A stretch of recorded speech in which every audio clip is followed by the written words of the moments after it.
Hello everyone, welcome to this comprehensive tutorial on Java variable scope. In this video, we will explore the world of variable scope in Java, learn how to define and use variable within the and practical example with code and detailed explanation.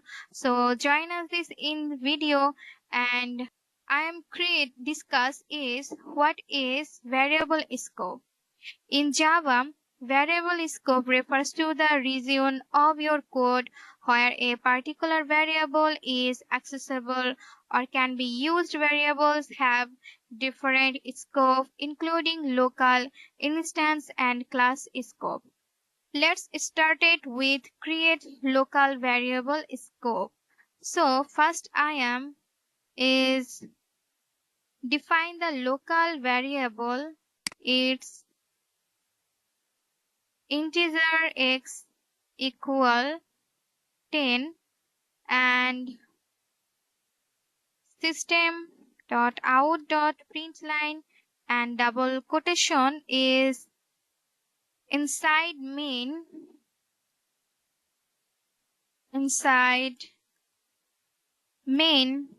and x equal is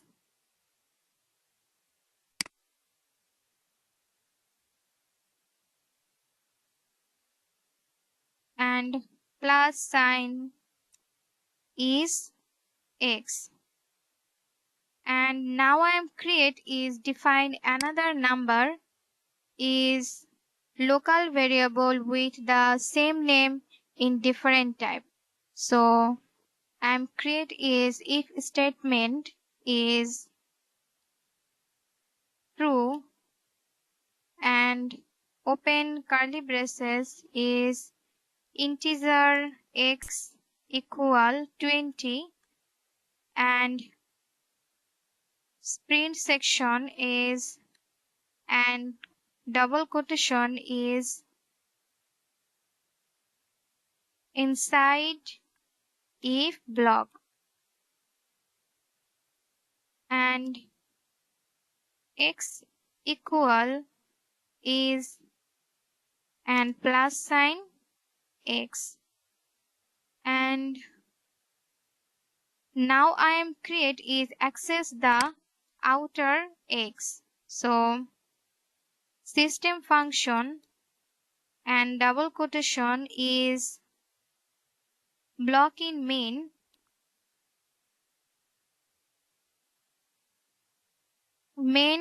is x and plus x. So in this code we have a local variable is x and define the main method inside an if block. We declare another variable x within the inner variable temporary hide the other one. So in this if statement I am check it integer x equal 10 system inside main and x is plus y.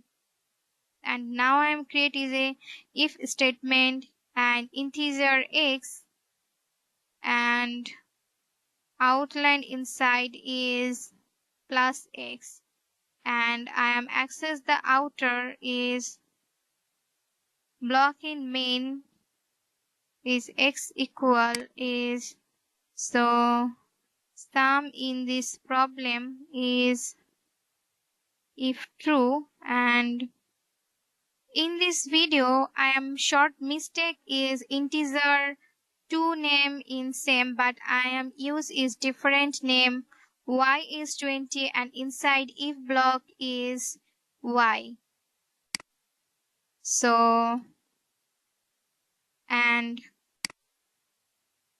save this code and run.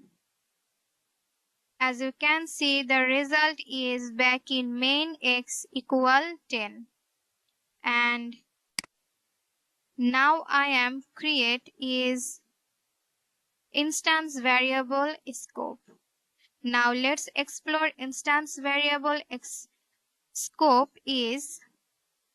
So first I am defined with a instance variable is in this line is delete, and now I am create is public class scope inside is private function is integer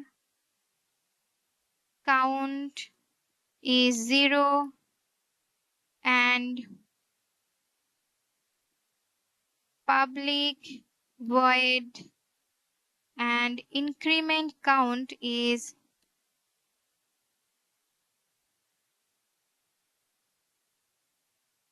increment count and open curly braces is count increment, and in this line is copy, and so now create is public stat public void and display count is play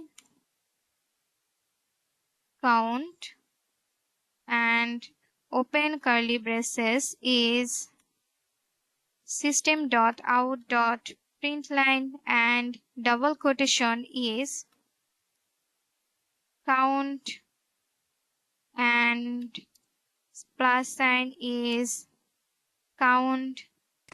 Now I am create is public class scope inside in main static void. So now I am create is scope and demo equal is new and scope then semicolon.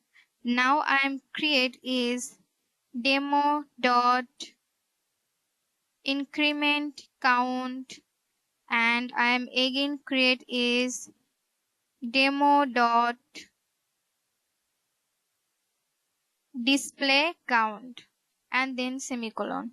In this code, we have an instance variable is count defined within a class. We create an instance of the class and use its methods to manipulate and access the instance variable.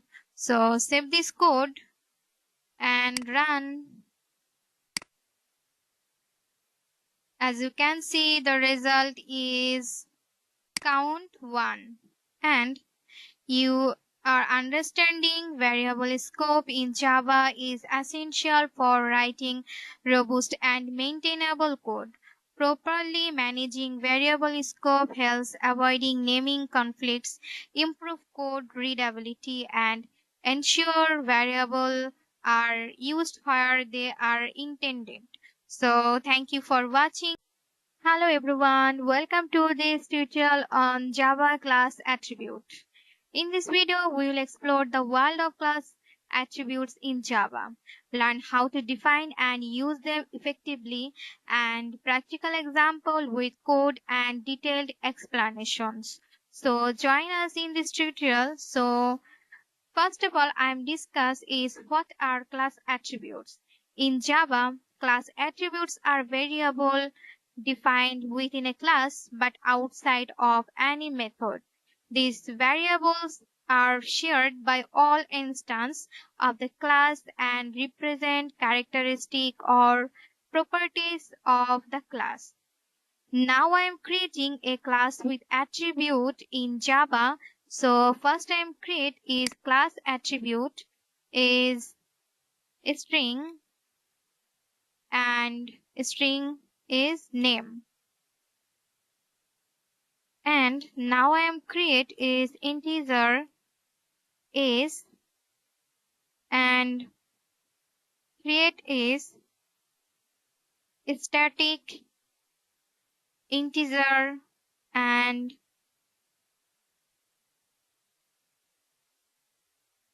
total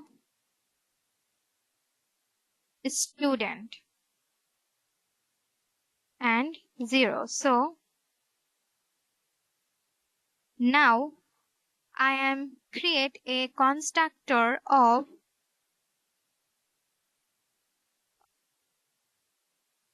public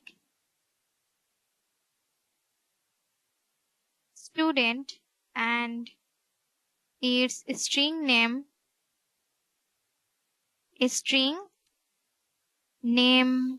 and integer age.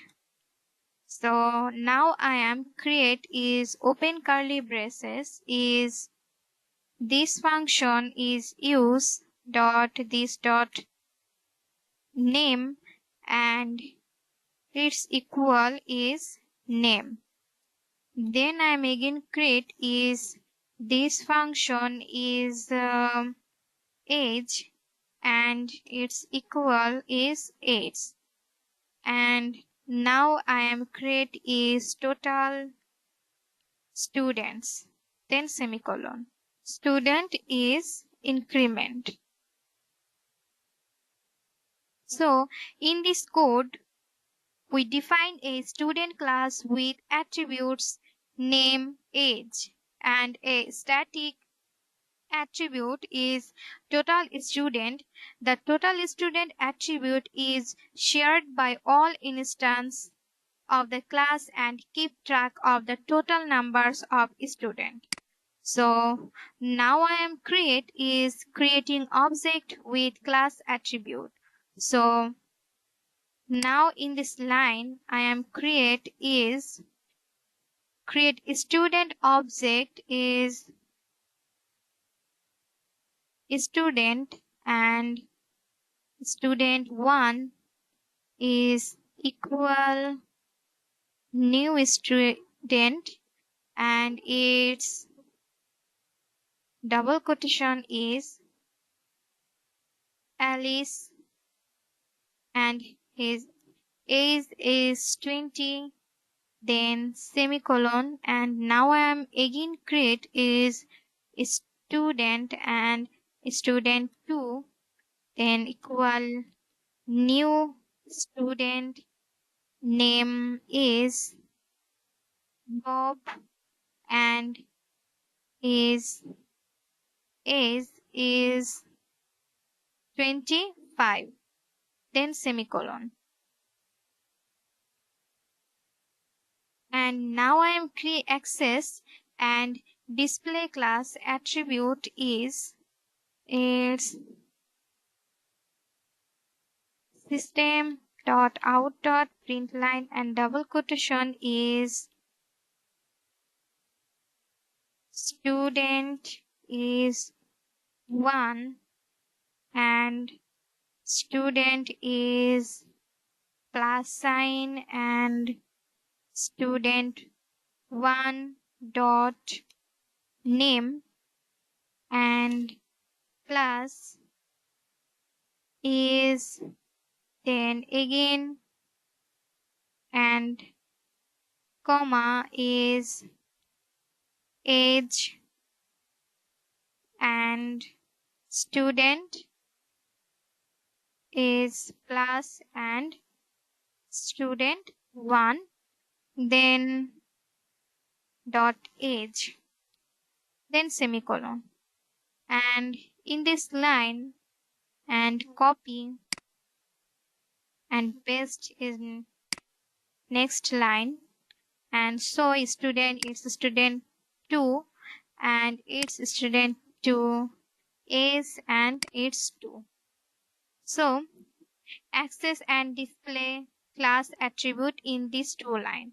And now I'm create access the shared class attribute. So now I'm click is system println and double quotation is total student and plus symbol is student dot total students. So in this code is we create two student objects and attributes and access this attribute. We also access the total student attribute using the class name since it's shared among all instances.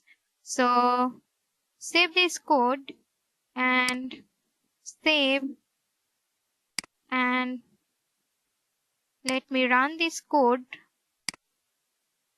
Okay, it's build this function and okay. And finally, as you can see, the result is student 1 Alice age is 20 and student 2 is for Bob Alice age is 25. And in this class attribute in Java allow you to define and share common data among all instances of a class.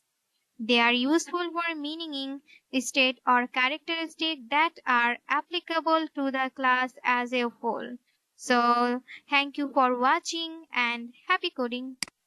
Hello everyone, welcome to this comprehensive tutorial on Java Constructor. In this video, we'll explore the world of constructor in Java, learn how to create and use them effectively. And so join us on this journey to master constructor in Java. So what are constructor? In Java, constructors are special methods that the same name as the class. They are used to create and initialize objects when they are instantiated. So now I am create is Java constructor. So let's start it. Now I am create a Java constructor. In Java is a special method is that is used to utilize object. The constructor is called when an object of a class is created. It can be used to set initial values for object attributes. And now I am create a class attribute is integer x. And now I am create a class constructor for the main class is public and main cons, and then open curly braces is x equal 10, then semicolon. And now in this line is 10 set the initial value for the class attribute. And now I am create an object of class main. This is a will set this will call the constructor is main con, and my object and equal is new and main con, then semicolon. And now I am create is print the value of x of system.out.println, and it's my object and then it's dot x. So save this code and let me run this code is okay. As you can see, the result is 10. It's a Java constructor. And now I am create a constructor parameters. Constructor can also take parameters which is used to initialize attribute. So now I am create first is public class main constructor site is integer and model year is and semicolon, and now I am create is string name and model name, then semicolon. Now I am also create is public its main constructor is, and first bracket is integer year and integer and string name. So now I am open curly braces is model year is equal year, then semicolon. Now I am use is model name and equal is name and then semicolon. And now I am create is main function inside is main constructor is my car and equal is new, and mains constructor is 1980 and its name is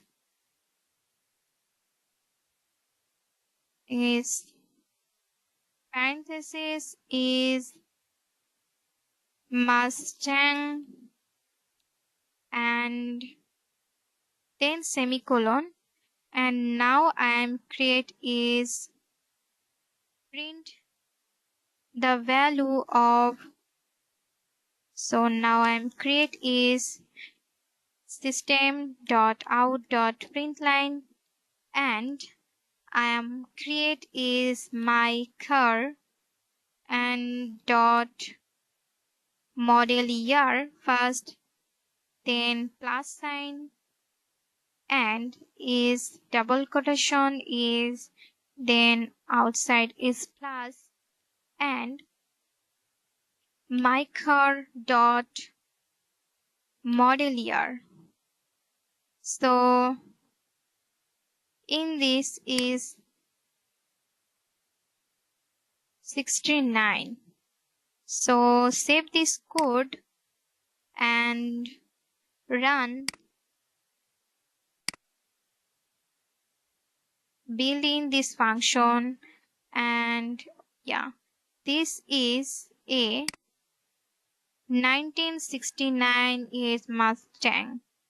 So in this line I am just simple change, it's not model war, it's a model name. So again save this code and run. Okay, building function. Okay, it's a 1969 is Mustang. So in this tutorial, in constructor Java are essential for initializing objects and setting their initial state. They provide flexibility and convenience when creating objects with different initial values. So thank you for joining us in this exploration of Java constructor. Practice using constructors in your own programs to become proficient and creating and initializing objects effectively. So thank you for watching and happy coding. Hello everyone, welcome to today's video on Java modifier. In this video, we'll explore the world of modifiers in Java, learn how they can be used to control access, inheritance, and more, and dive into practical example. So let's get started. So what are modifiers? In Java, modifiers are keywords that provide additional information about classes, methods, and field. They control aspects as access, inheritance, and more. So let's get started now. first I am create is static modifier. The static modifier is used to create class level members. So now I am create is first I am create is static demo is static and integer count equals 0. And now I am create is public and now I am create is first bracket and then open curly braces is count increment. And now I am create is in this section is public and static and void is display count. Count is then open curly braces is system.out.println and quotation is count and plus is count. So in this code we have a static variable count and a static method is display count. So save this code and now I am create let's use to the static members. So first I am create is create object is static demo and object 1 is equal new static demo and in this line is copy and paste. This is object 2. So now I am access and display the static variable is system.out.println and quotation is count count from z1 and plus is object 1 dot is count. So in this line is copy and paste in next line is this is object 2 and it's object 2. And now I am call the static method use. So it's static demo dot display count. So save this code and in this code we create object of the static demo class and access both the static variable and method. So save this code and run. Okay, building this function. Okay, as you can see the result is count from object 1 2 and object 2 is 2 and total count is 2. So in this video I am also discuss is final modifier. The final modifier used to make a variable method or class content. So now I am create is final demo is final and integer value is equal 10 and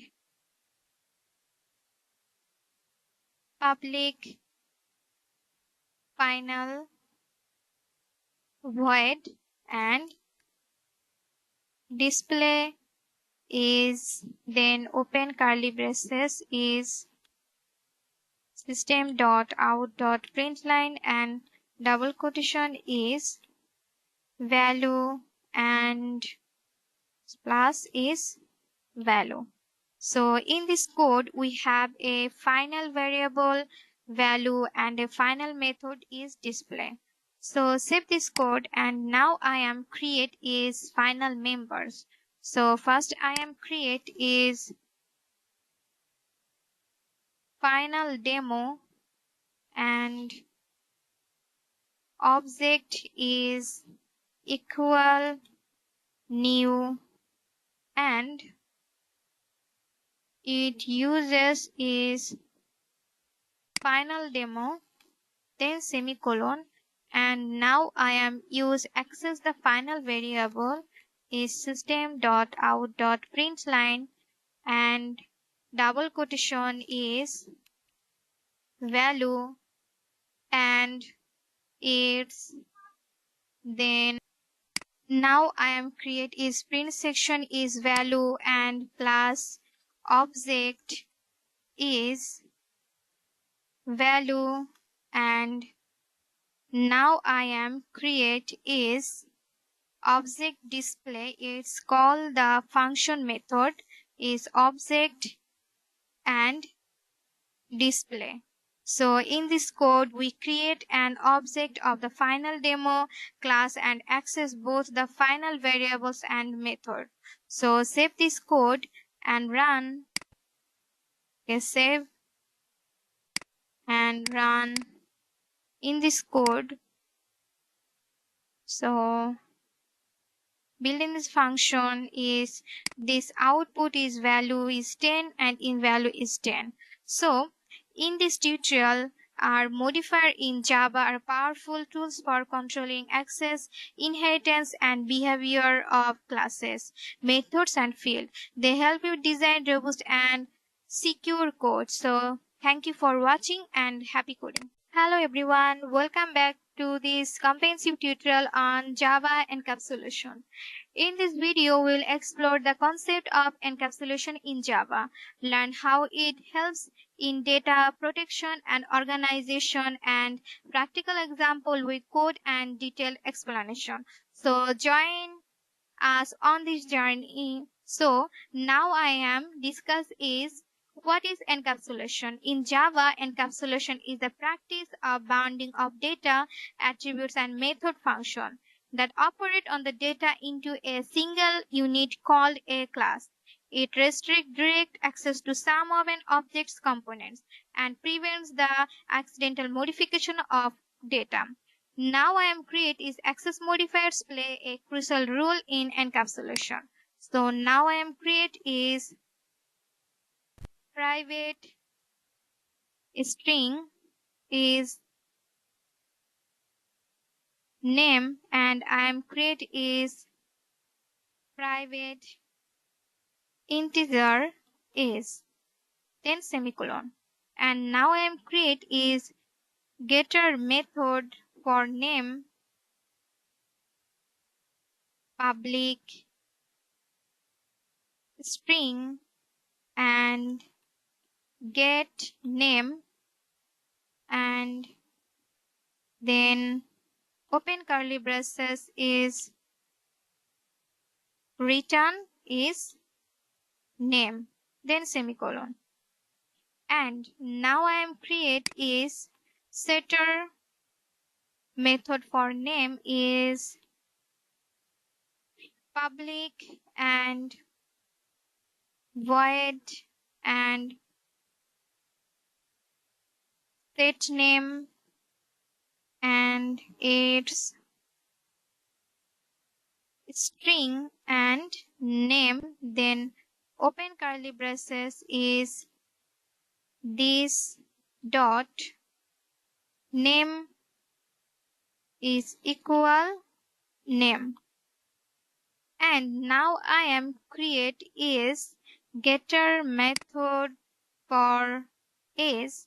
So first I am create is public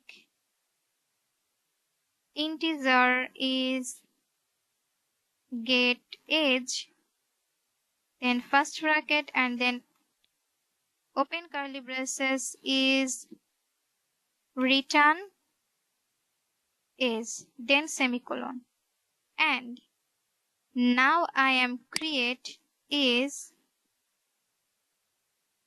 public void and set age its integer is and open curly braces is if condition is and not greater than equal is 10. 0 and then open curly braces is this dot age equal age, then semicolon, and save this code. And now I am create is encapsulation for using this code. Now I am create a student object is students and students1 is new and students function and then semicolon. And now I am create to set student information using setter method. So first I am create is students dot set name is Smith, and now I am set is students dot set age is 30. So now I am access and display student information using getter method is system.out.println and double quotation is student name and class is students dot get name, and copy this line and paste its student age and student its change its get age. So save this code, and in this code we create a student object and set its information using setter methods. We also access and display this information using getter method. So run this code, and as you can see the result is student name Smith and integer age is 30. In this code, encapsulation is a fundamental concept in Java and object-oriented programming. It helps in maintaining data integrity, promoting code organization, and enhancing code flexibility. So thank you for watching. Hello everyone, welcome to this comprehensive tutorial on Java packages and API. In this video, we'll explore the world of package and application programming interface. API in Java. Learn how to organize code into packages, access and use API, and dive into practical example with code and detailed explanation. So join us in this journey. So what are packages? In Java, packages are containers for classes and inheritance. They provide a way to organize and group related classes into namespace. So let's start by creating a package. Now I am create is my class. Inside is public void and print message and open curly braces is system.out.println and double quotation is hello from my packages package and save this code, and in this code we define a package named and a class, my class within. So now I am create is using a package. So to use a package you need to import it. So now I am use is in this code my class is my class and my object is and equal is new and my class, then semicolon, and I am create is my object and dot print message. So in this code for my class classes and create an object of my class to access its method. So save this code and run.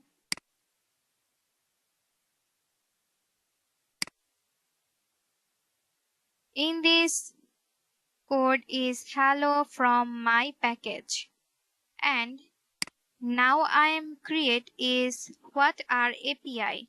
Now let's talk about API. An API for Application Programming Interface is a set of predefined classes and methods that you can use in your Java applications to perform common tasks.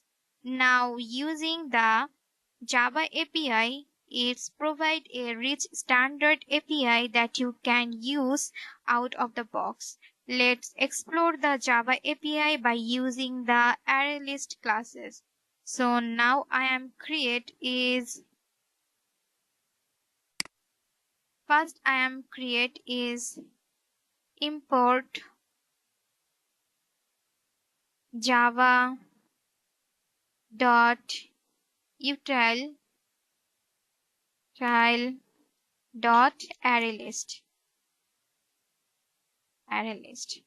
then semicolon, and now in this not copy and this program I am use import, and now I am uses is create an array list of integer. So suppose I am create array list is integer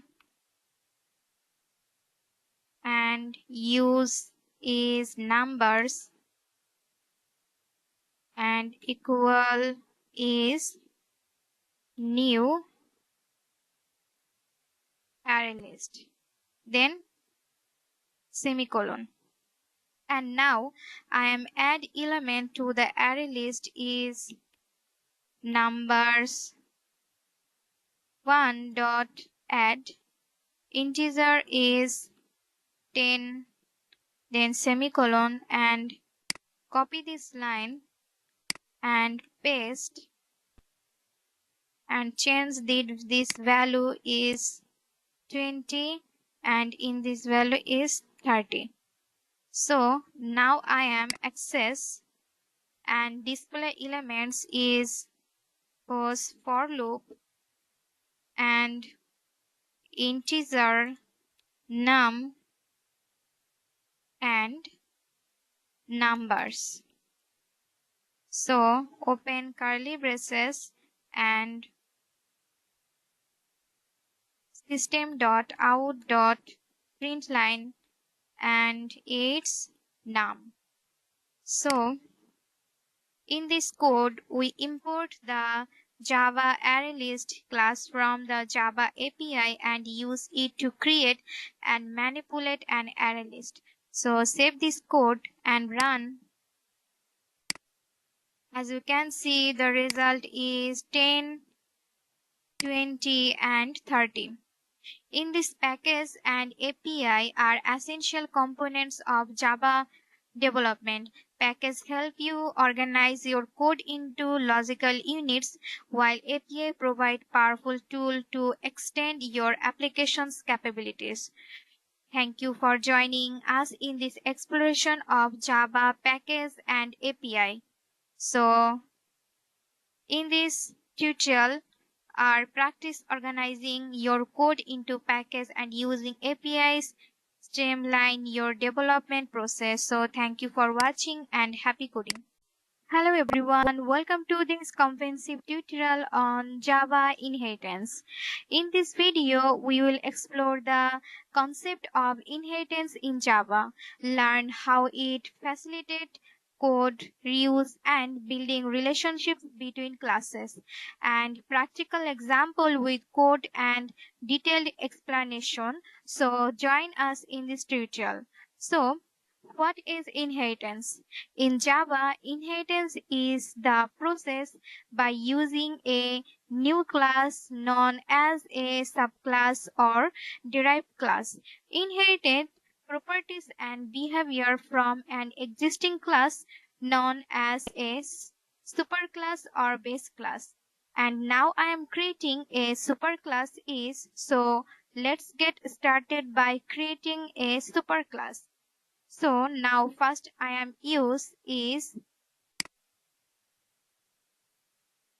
animal class is string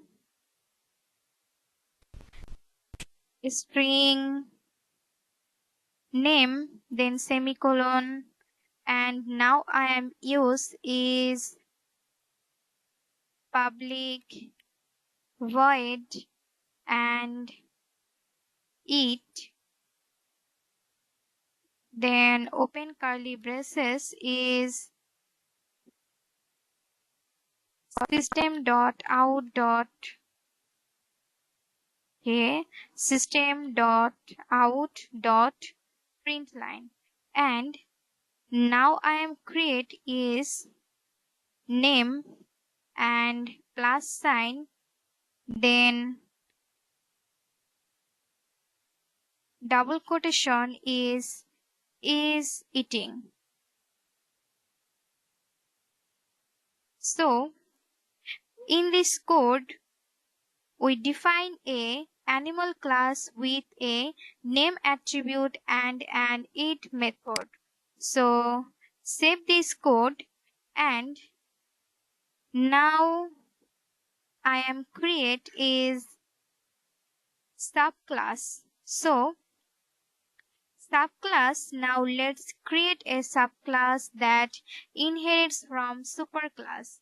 So now I am create is dog class is under is extend animal class, and now I am create is public void and bark, then parenthesis and open curly braces is system.out.println, and now I am again create is name variable and plus sign is double quotation is barking. So save this code, and in this code we define a dog class that extends the animal class. This means that dog inherits the name attributes and it method from animal. And now I am create is using inheritance in these classes. So let's use inheritance in practice. So now I am create a dog object.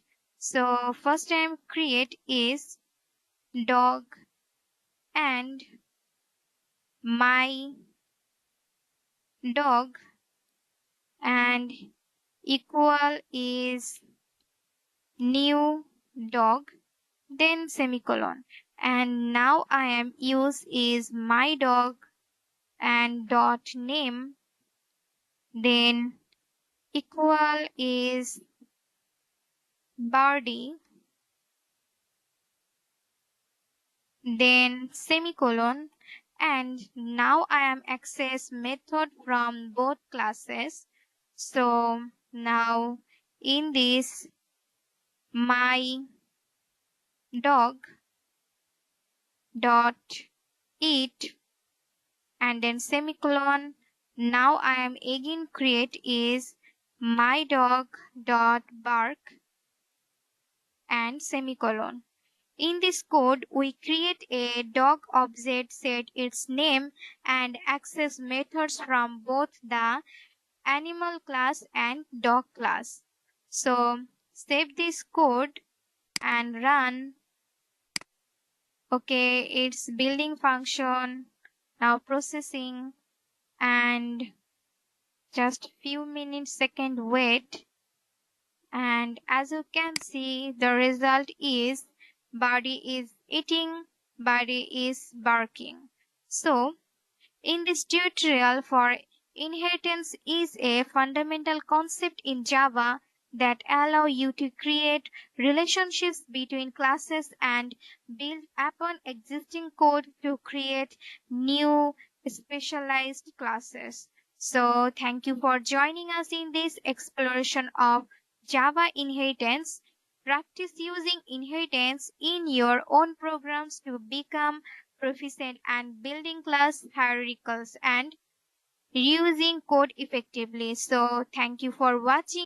Hello everyone, welcome to this comprehensive tutorials on Java polymorphism.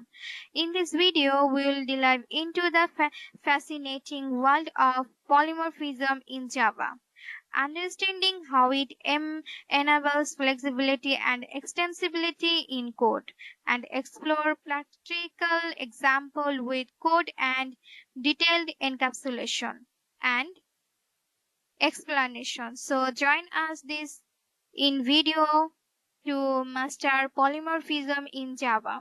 So what is polymorphism? In Java, polymorphism allow object of different classes to be treated as objects of a common superclass.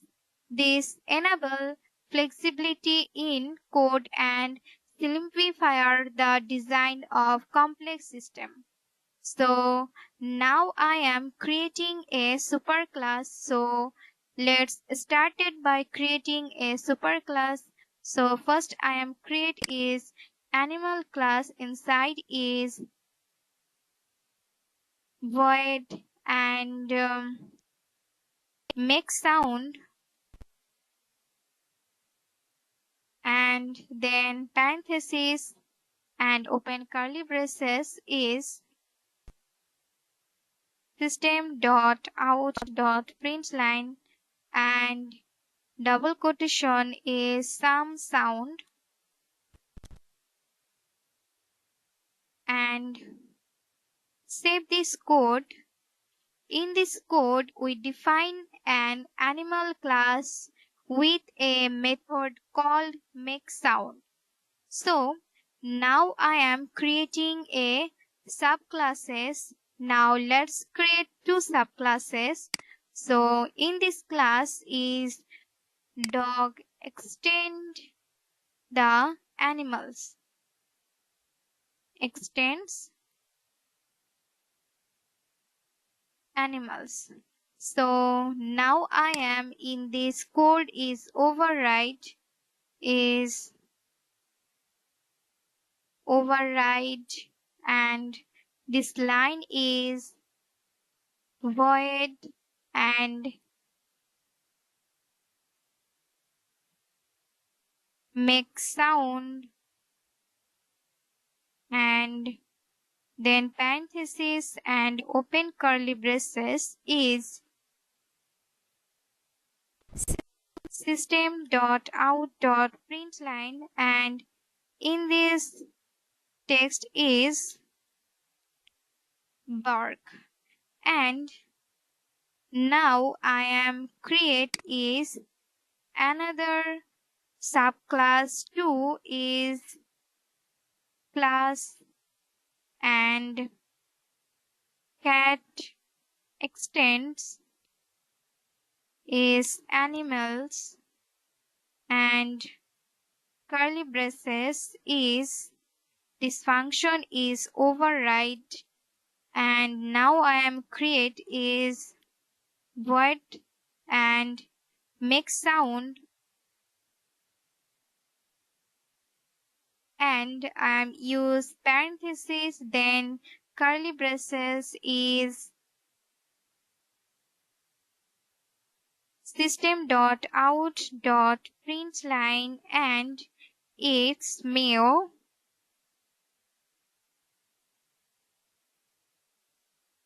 So save this code, and in this code is we define two subclasses, dog and cat, both of which extend the animal classes. They override the make sound method to provide their own implementations. So now I am finally create is polymorphism. So in this video I am create an array of animals.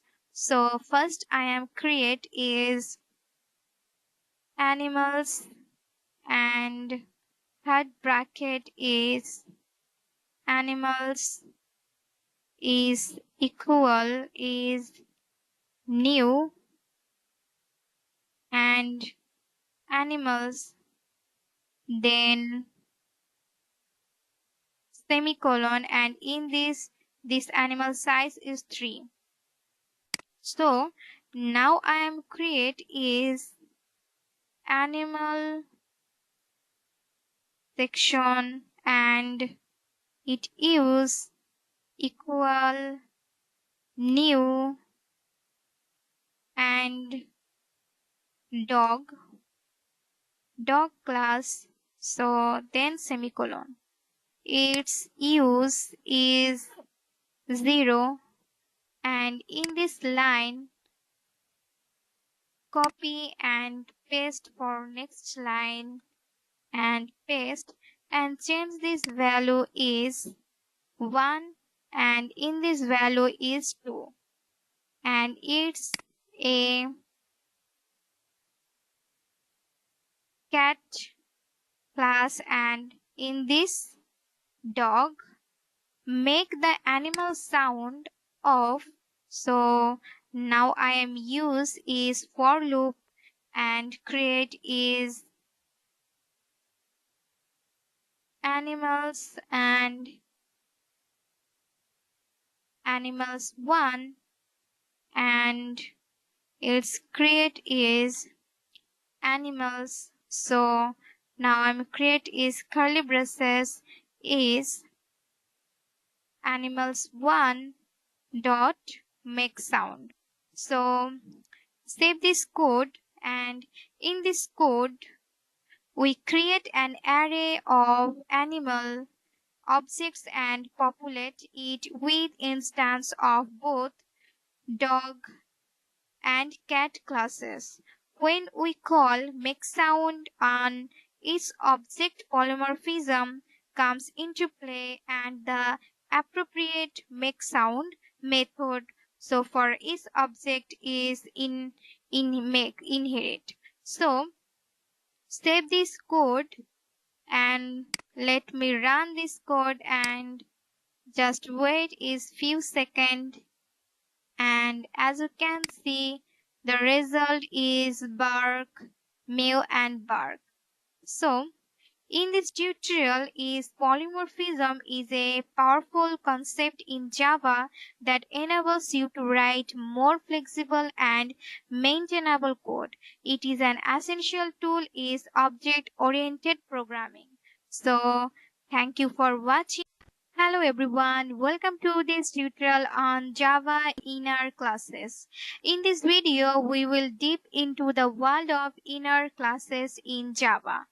understanding their significance, learn how they can enhance encapsulation and code organization, and explore practical example with code and detailed explanation. So join us in this tutorial. So first I am discuss is what are inner classes. In Java, an inner class is a class that defined inside another class. They are used for various purposes, including encapsulation and better organization of code. Inner class is benefit. Let's explore the benefits of using inner class is encapsulation, readability, and callback mechanism. And inner class, there are four types of in Java. So member inner class, static nested inner class, and local inner class, and anyone inner class. So now I am create in this tutorial is member inner class. So let's start with a member inner class is first I am create is outer class, and I am create is private, and integer is outer, variable is outer var, and its equal is 10. Then I am create is member inner class. So first I am create is class and inner, and then curly braces is void and display, and parentheses. Now open curly braces is system.out.println, and double quotation is value of outer var, and now I am create is plus sign and outer var. So save this code, and in this code we have an outer class containing a member inner class called inner. The inner class can access the private variable outer var of the outer classes. So now I am using is member inner class. Now let's use a member inner class in this function. Now I am create is main function inside is outer and outer object, and its equal is new and outer, then semicolon, and now I am create is outer dot inner, and inner object is equal is outer object dot new and inners, so then semicolon, and now I am create is inner object dot display. So in this code we create an instance of the outer class and then use it to create an inheritance of the inner class. We called the display method to access the outer variable. So save this code, and in this code is save, and let me run this code, and just few seconds wait. As you can see, the result is value of outer is 10. And in this tutorial, our inner class are a powerful feature in Java that can enhance code organization and encapsulation. They provide flexibility and are often used in real-world scenarios like GUI development and event handling. So thank you for joining us in this exploration of Java inner classes. Practice using inner classes in your own program to become proficient at encapsulating related functionality and improving code organization. Until next time, so thank you for watching and happy coding. Hello everyone, welcome back to today's video tutorial on Java abstraction.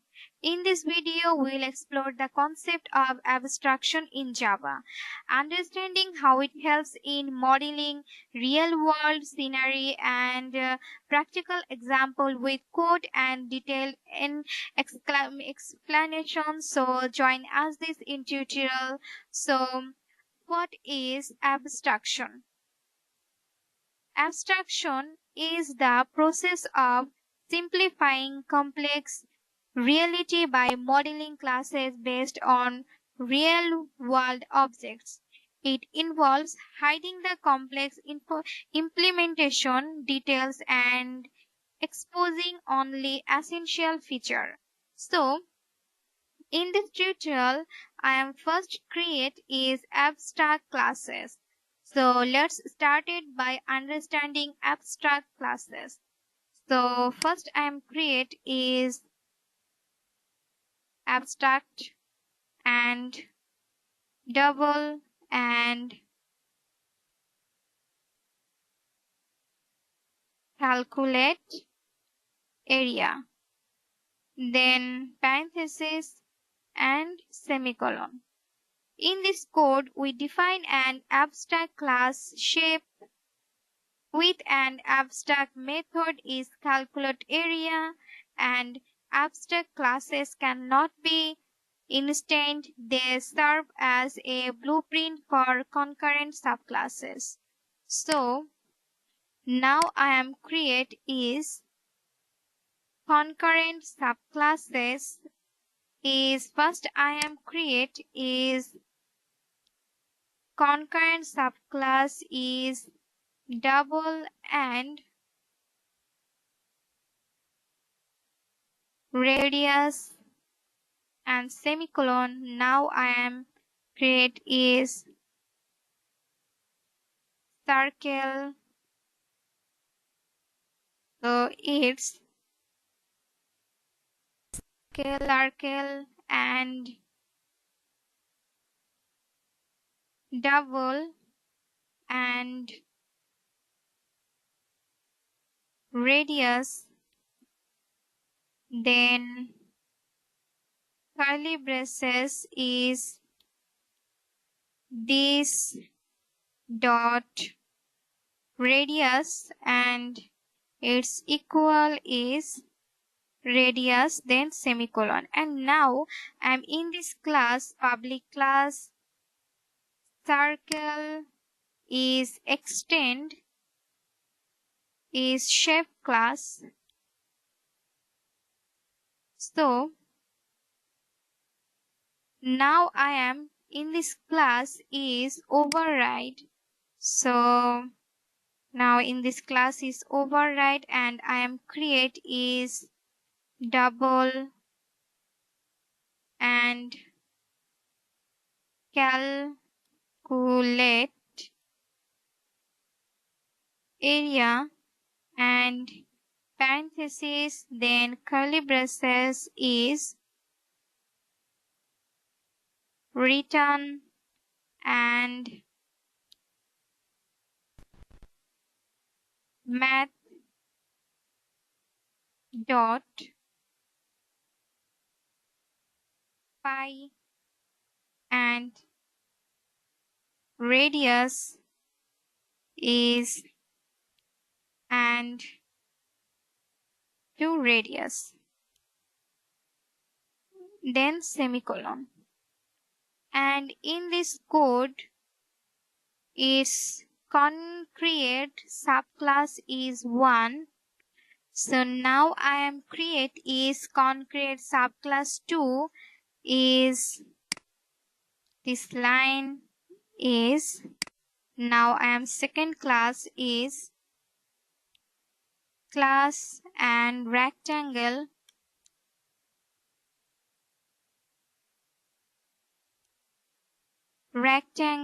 is extend shape class and its curly braces and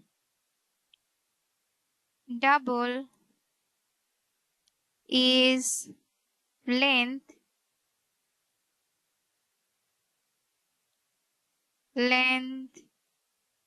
and double is width and I am create is rectangle and double length and again create is double width and open curly braces is this dot length and equal is length then semicolon and again create is this shown is width is equal width and semicolon. And now I am in this class is override. So now I am override in this class and its create is double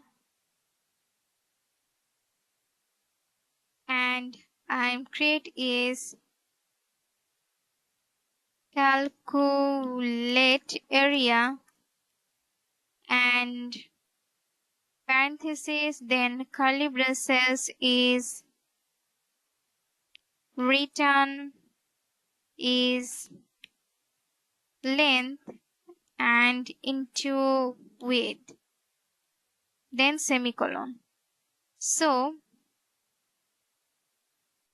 save this code and in this code here we define two concrete subclasses circle and rectangle, both of which extend the abstract class shape.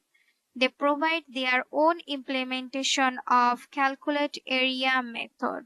So now I am using abstract.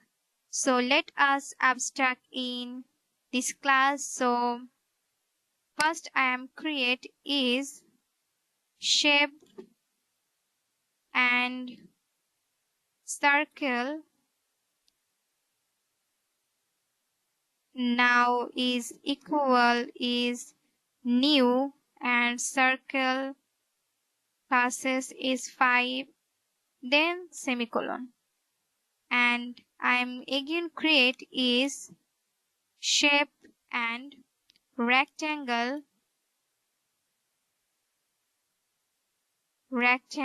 equal new and rectangle is 4 and 6 then semicolon and now I am create is print function is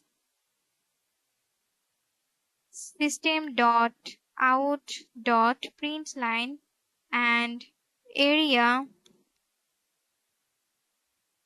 of circle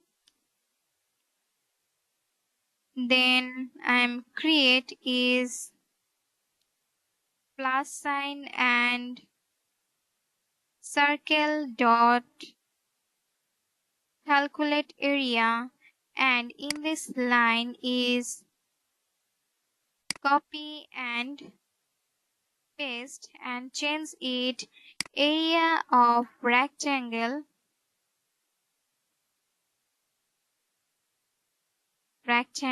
and its rectangle, and in this area is calculate area.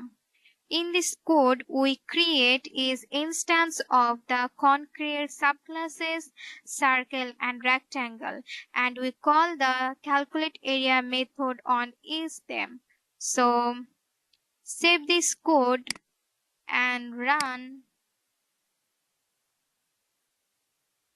Okay, just wait. And so something is wrong, so I am again try it in this function.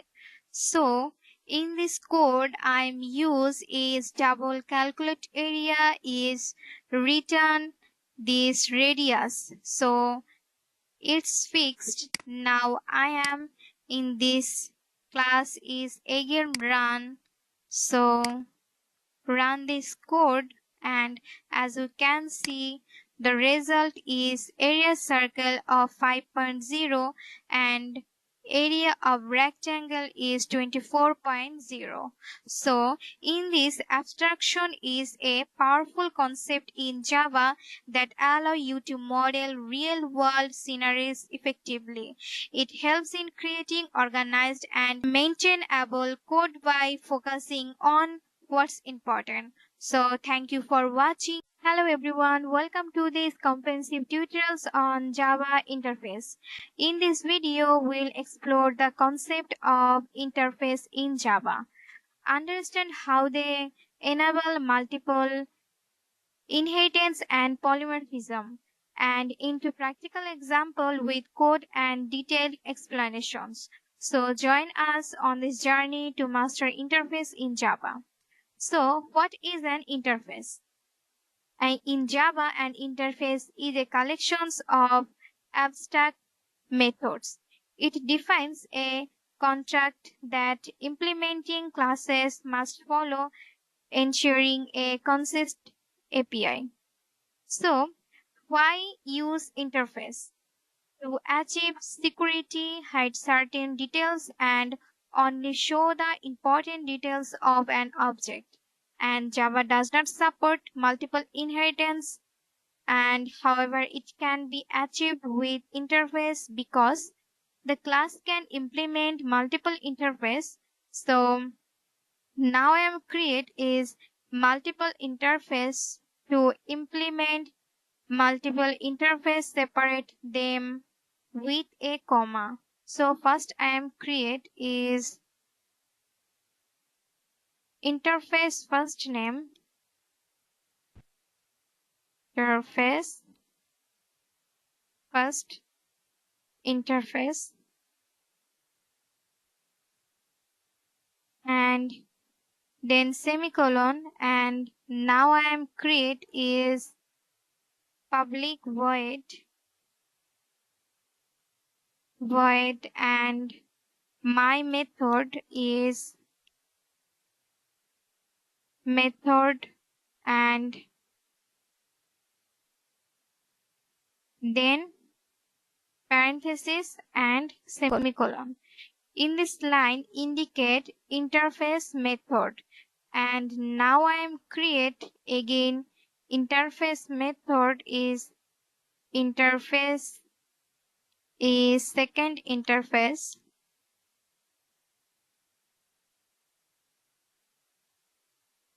and then curly braces is public void, and my method,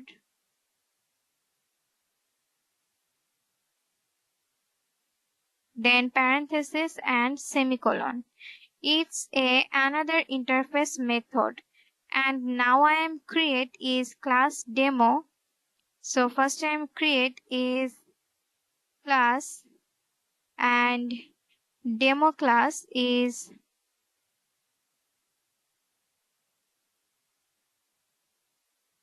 demo class.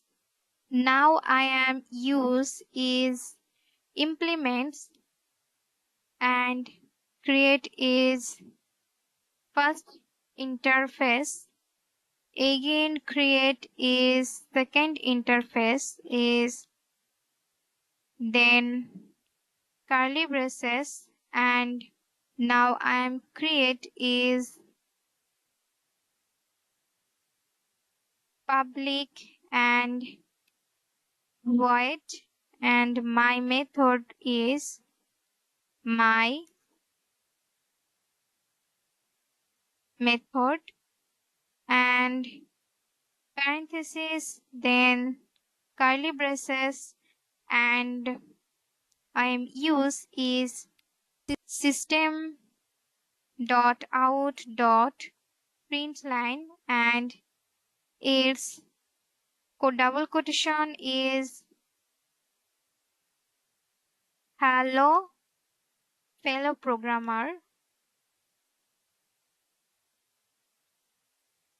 fellow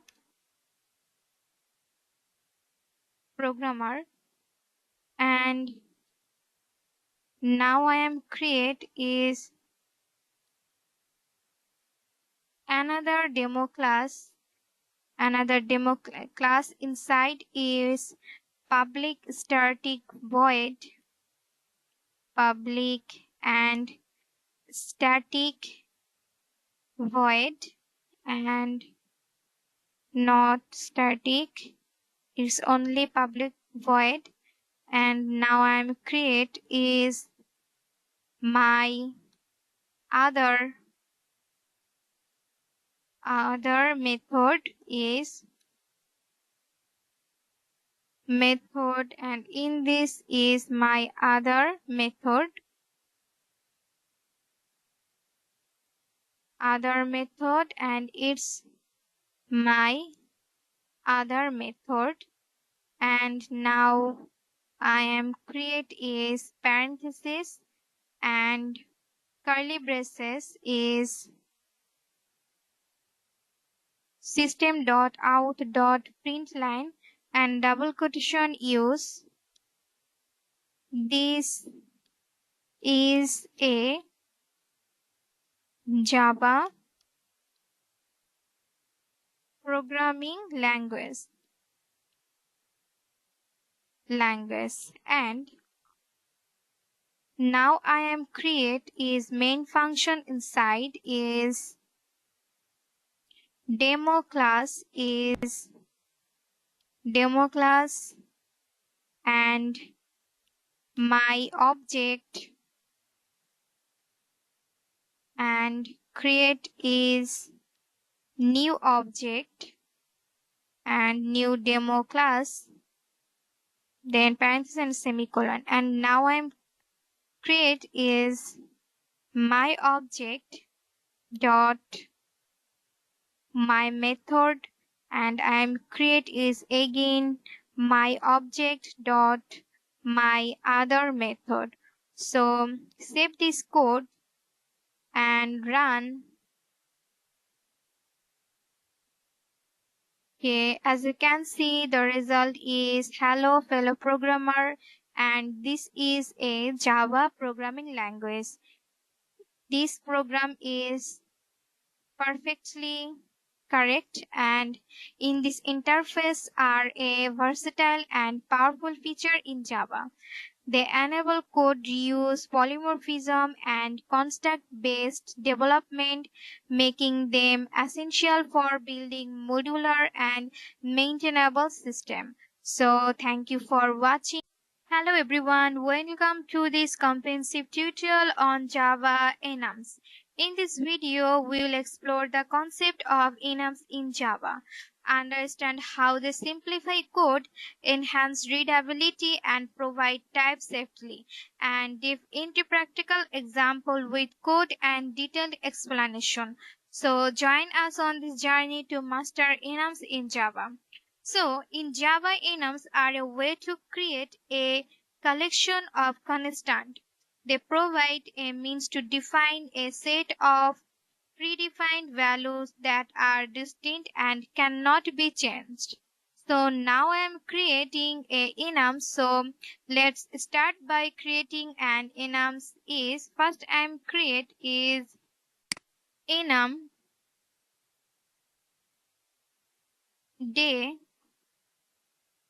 and open curly braces is Sunday, Monday, Tuesday, Wednesday, Thursday, Friday, and Saturday. So now click is semicolon. Then save this code, and in this code we define an enum day with 7 constant representing days of the week. And now I am using is enums. So now I am create is enum. First I am create is day and it today. Then I am click is equal and day dot Wednesday. Then semicolon. And now I am create is if statement is if and statement is today and equal is day, then dot is Wednesday. Then open curly braces, and now I am create is print section is system dot out dot print line, and double quotation is it is it is Wednesday. So save this code, and now I am again create is switch statement. So now I am create is switch and condition is today. Then I am create is curly braces, and first case is Monday and then semicolon, and now I am create is case and Tuesday,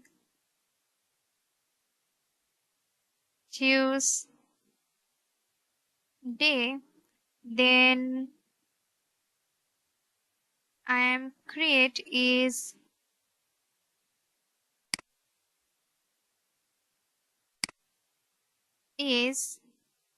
again case. In this case is copy and copy and paste, and now I am change it. This is Wednesday, and in this line is Thursday, and in this line is Friday. And now I am create in this line is system section is system dot out dot print line, and double quotation is it is a weekday. Then I am create is break statement, and now I am create is case. Next case is case and it's Saturday. now I am create is again case is, and it's Sunday, and now I am create in print function is system dot out dot print line, and double quotation is it is a vacant day.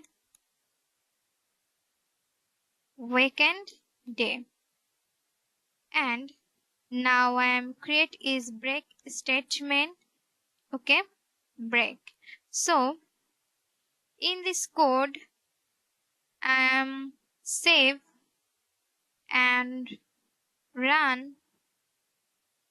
Okay, this code save, and in this code save.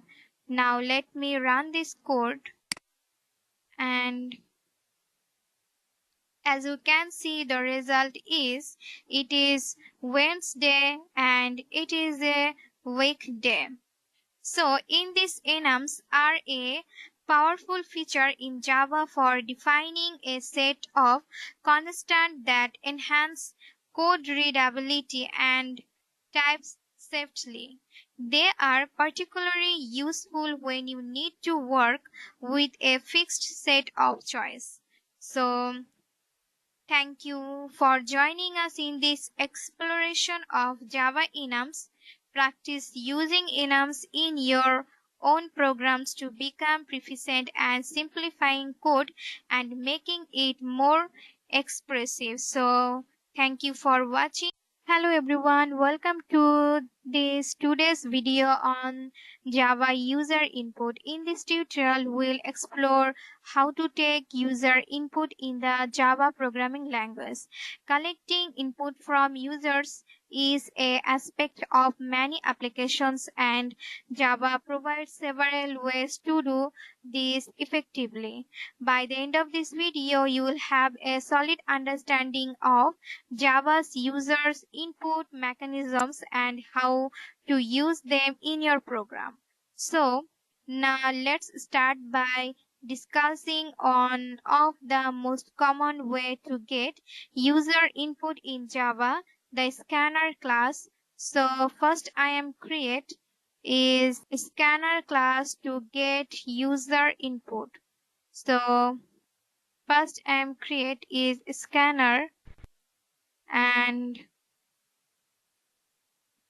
then its scanner and is equal is new scanner and its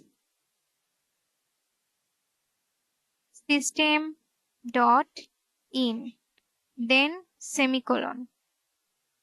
And now I am use is print function is system dot out dot println, and double quotation is enter your name, then semicolon. And now I am create is another scanner. First I am create is string dot name, string name, and equal is scanner dot next line, and then semicolon. And now I am use is system function, and double quotation inside is hello, and its equal is plus sign and name, and plus sign is then double quotation. Okay, then I am use is scanner and close, scanner dot close function.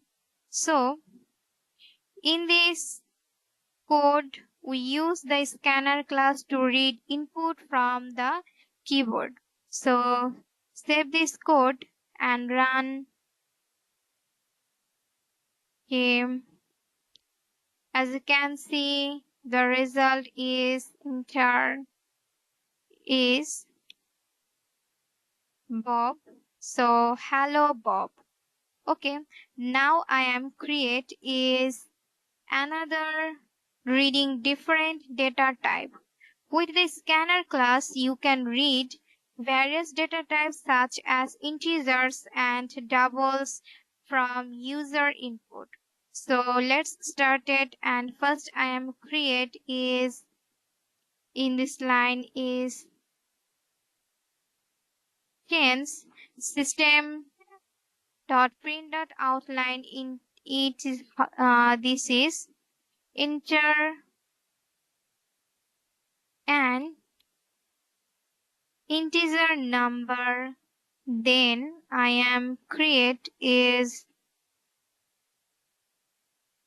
integer num and equal is scanner dot next int and then semicolon. And now I am create is this function is copy and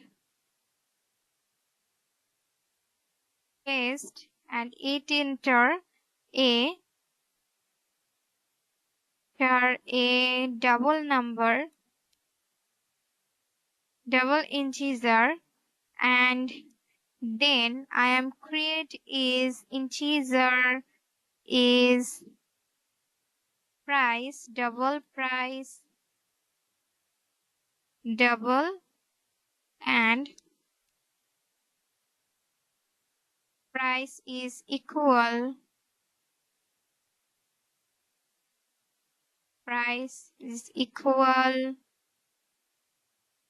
scanner, dot next double and semicolon. And now I am create is in this function is copy and in this line is paste.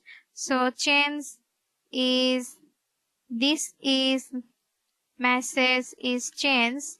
So now I am create is you entered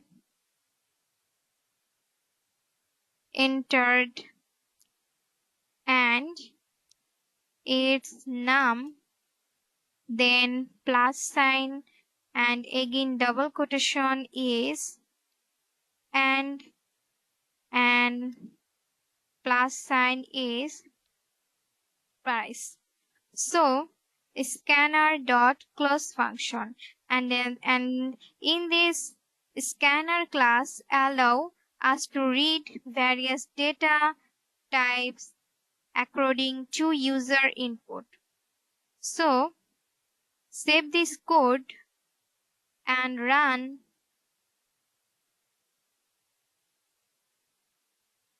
Okay, as you can see, the integer number is 24 and double number is 7.8, and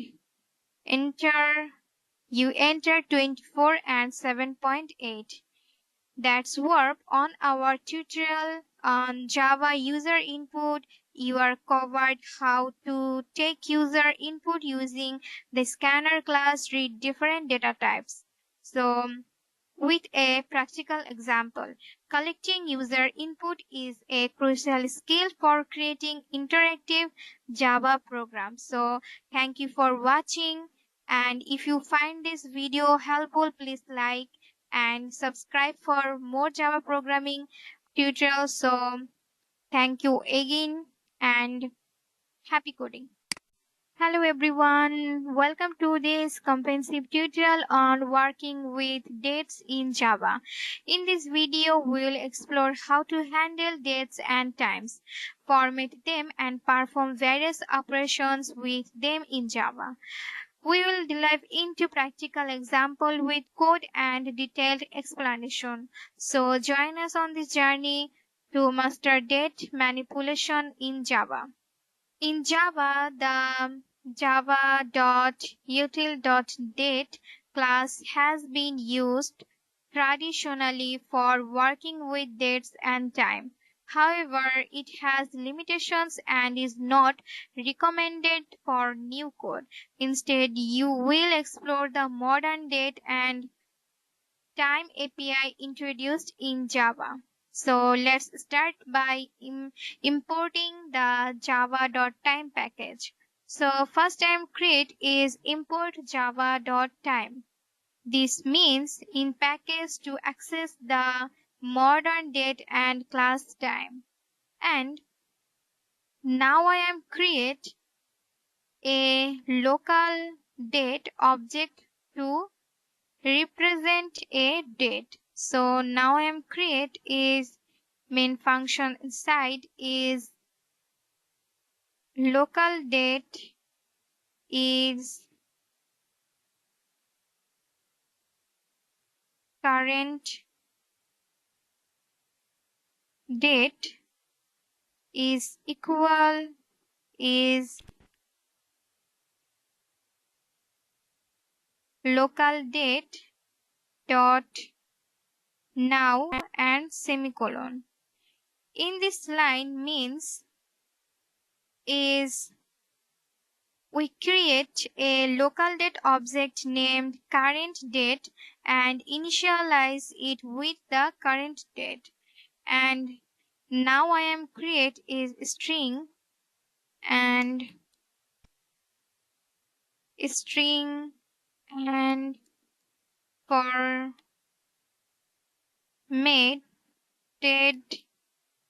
formatted date and is equal is current date dot format and is date time format and create is date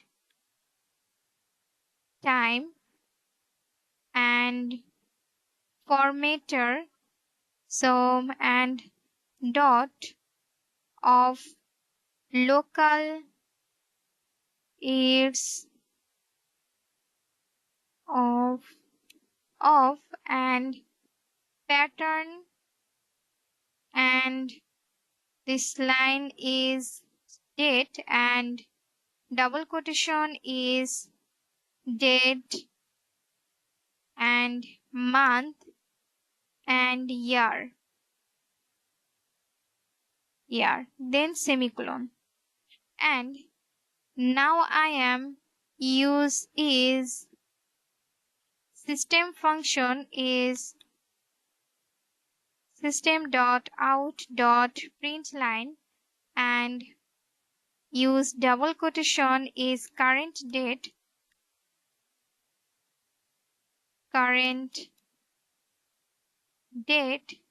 and is use plus sign and formatted date.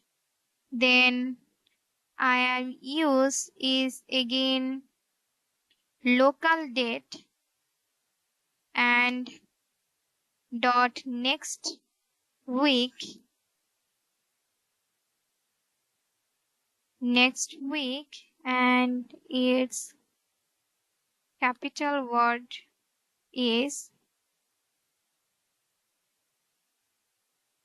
next week is equal is current date and dot plus weeks is 1 and then semicolon. And now I am use is system.out.println and double quotation is next week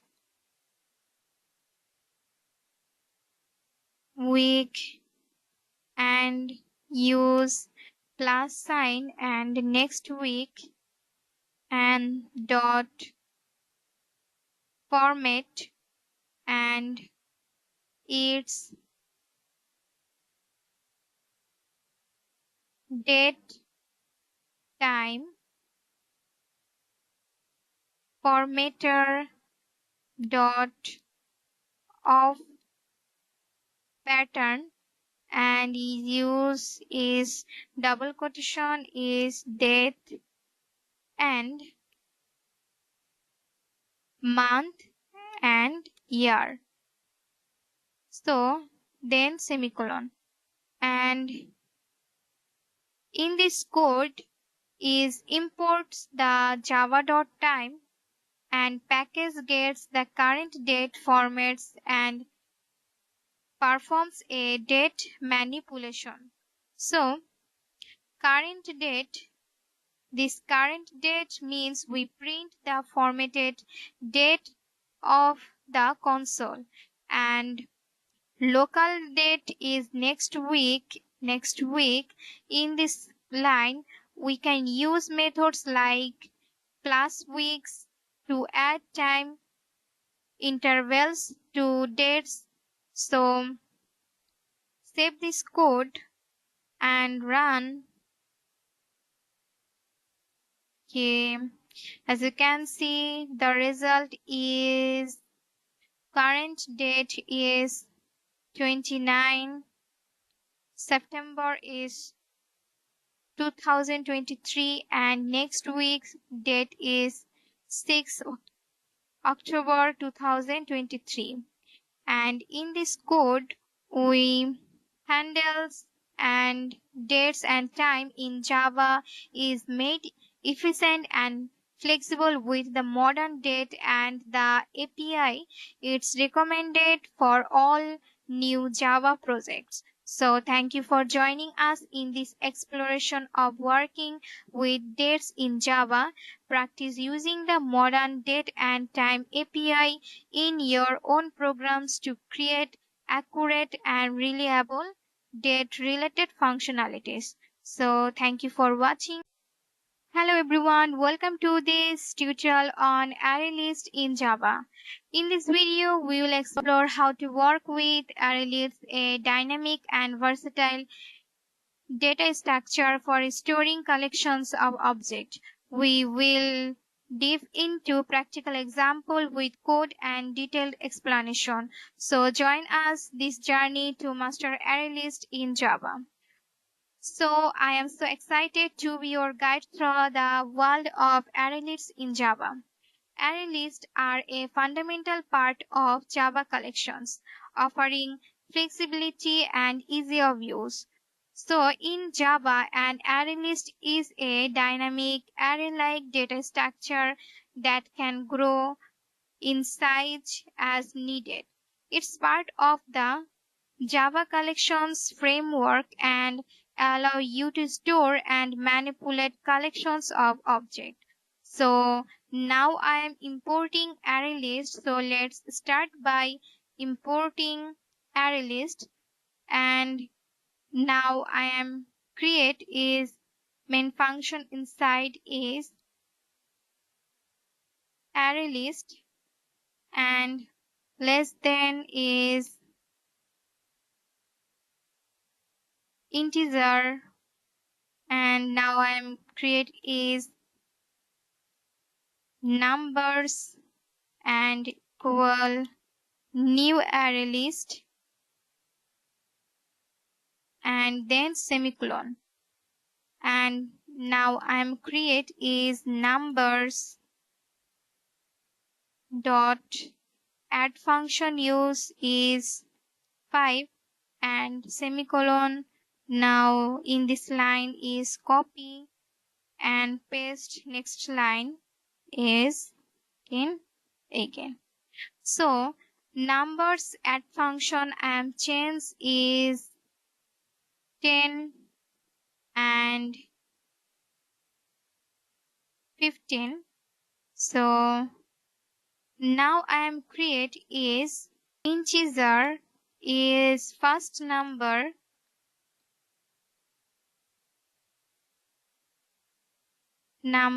is equal is numbers dot get function index is 0 then semicolon, and Now I am create is again integer function. Its second number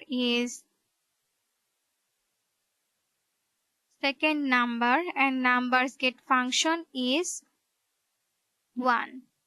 So now I am create is print function is system.out.println and double quotation use is first number is plus sign and first number. Then in this line is copy and paste. So it's change it. Its second number is second number and its function call is second number. Then I am use is for loop and initialize is I equal 0, then semicolon and I is numbers and dot size.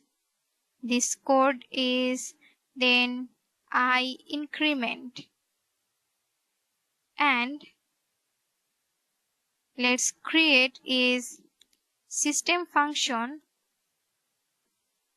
numbers dot get function is I and save this code is function is save and in this code is array list.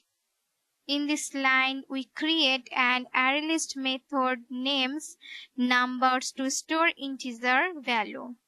And in this numbers add function, we use the add method to add integers to the array list. And in two line is integer, we use the get methods to retrieve elements by their index. And last one is for loop. We use a for loop and the size method to iterate through the array list. So save this code and run. As you can see, the result is second number is 10 and first number is 5. In this code, import ArrayList class creates an array list of integers and adds elements, access them, and iterate through the array list. So, array lists are a fundamental data structure in Java for managing collections of objects. They offer versatility and simplicity for a wide range of applications.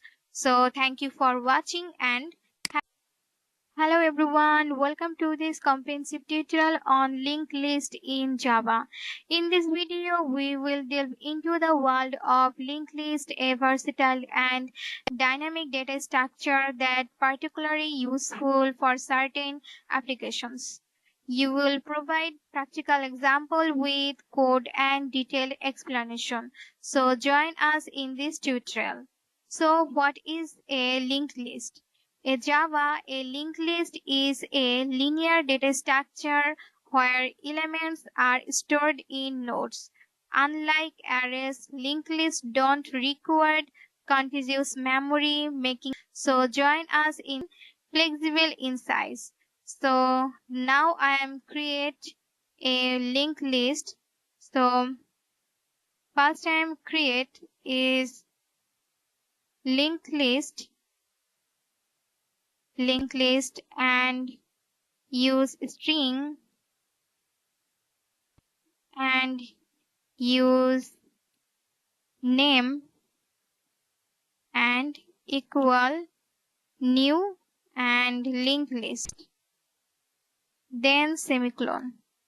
And now I am use is names dot Add function is name Alice, then semicolon, and in this line is copy and paste is next line is change Alice, Bob and Charlie.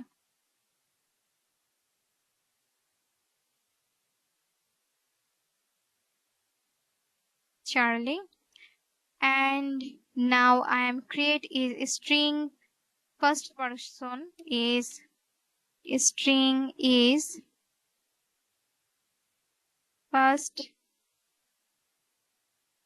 person equal is names dot get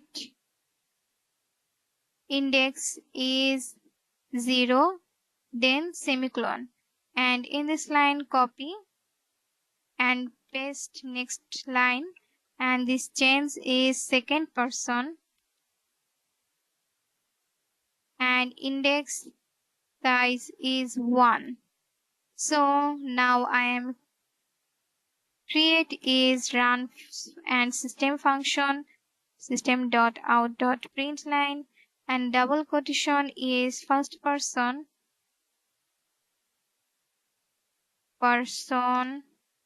is and plus sign is first person, and in this line copy and paste is its second person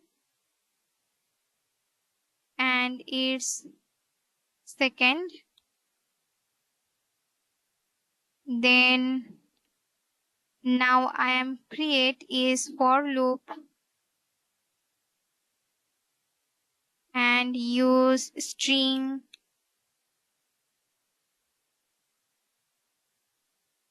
name and its names, then curly braces and its system.out.println and name. So save this code, and in this code import the linked list class, create a linked list of string, adds element, access them and iterate through the linked list. So save this code and let me run this code.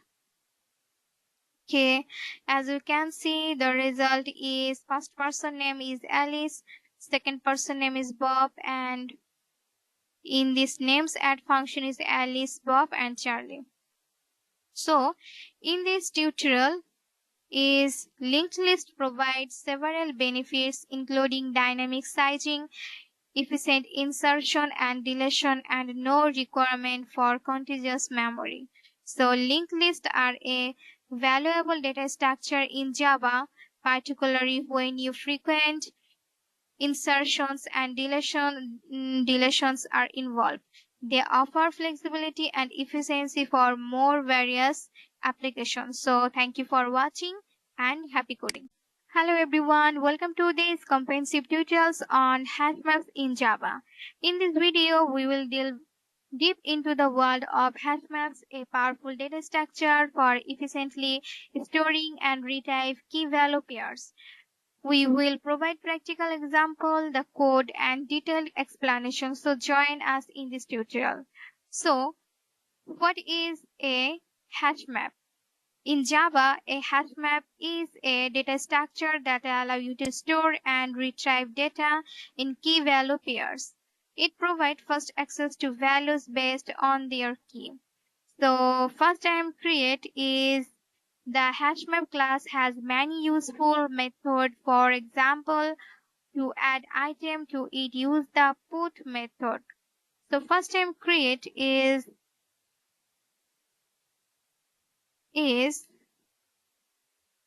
hash map and use is string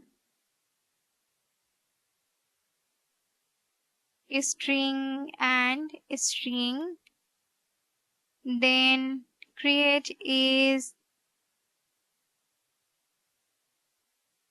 capital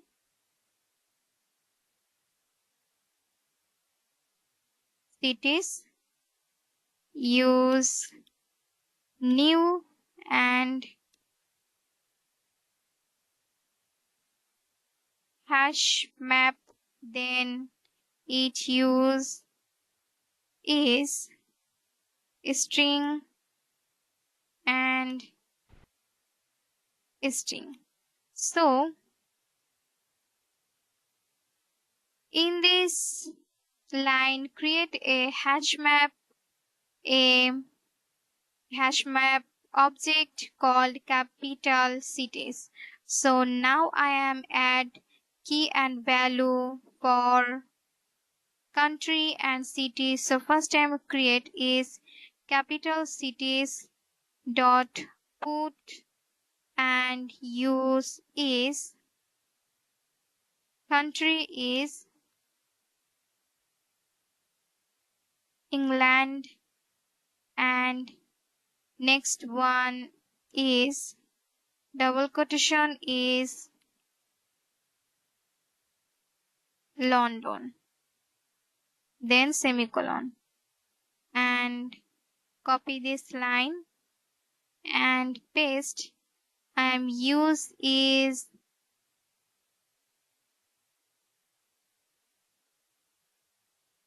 USA and Berlin.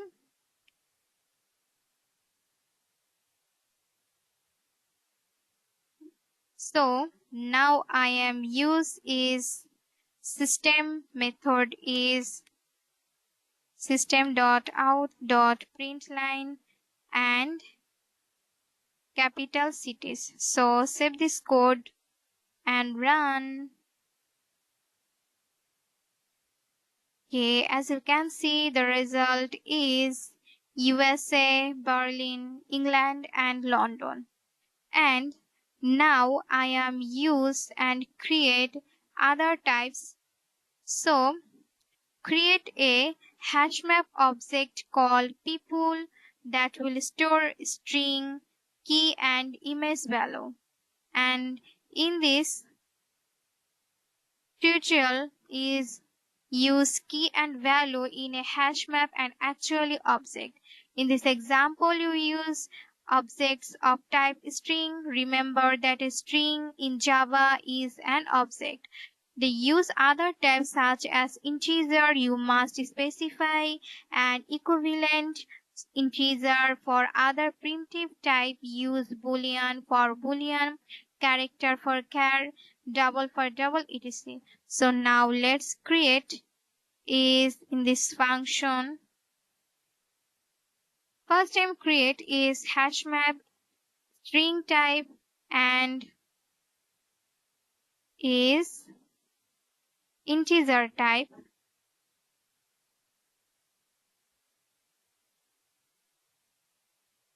Integer type and use is people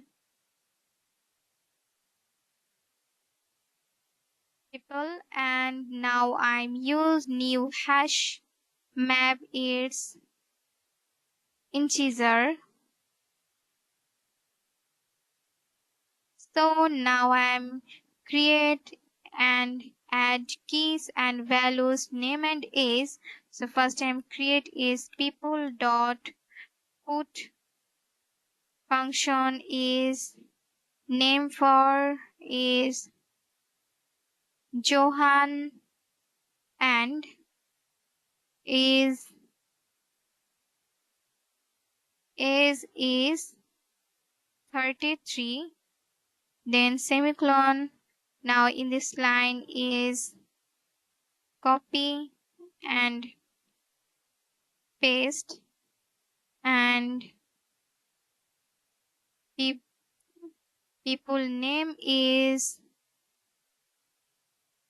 Bob and in this name is NJ. Then its age is 35 and 40.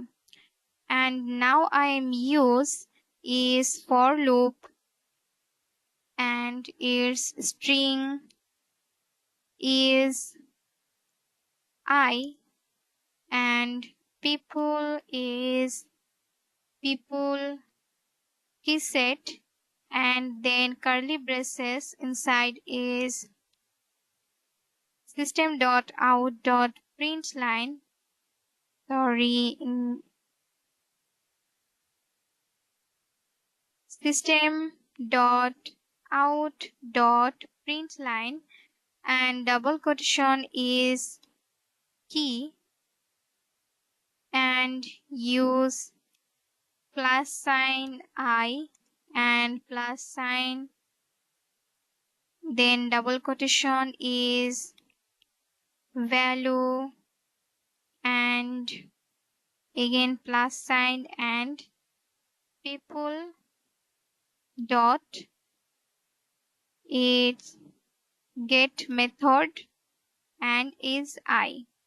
Save this code and run. As you can see, the result is key Bob values 35, Johan values 30, and Angel value is 40.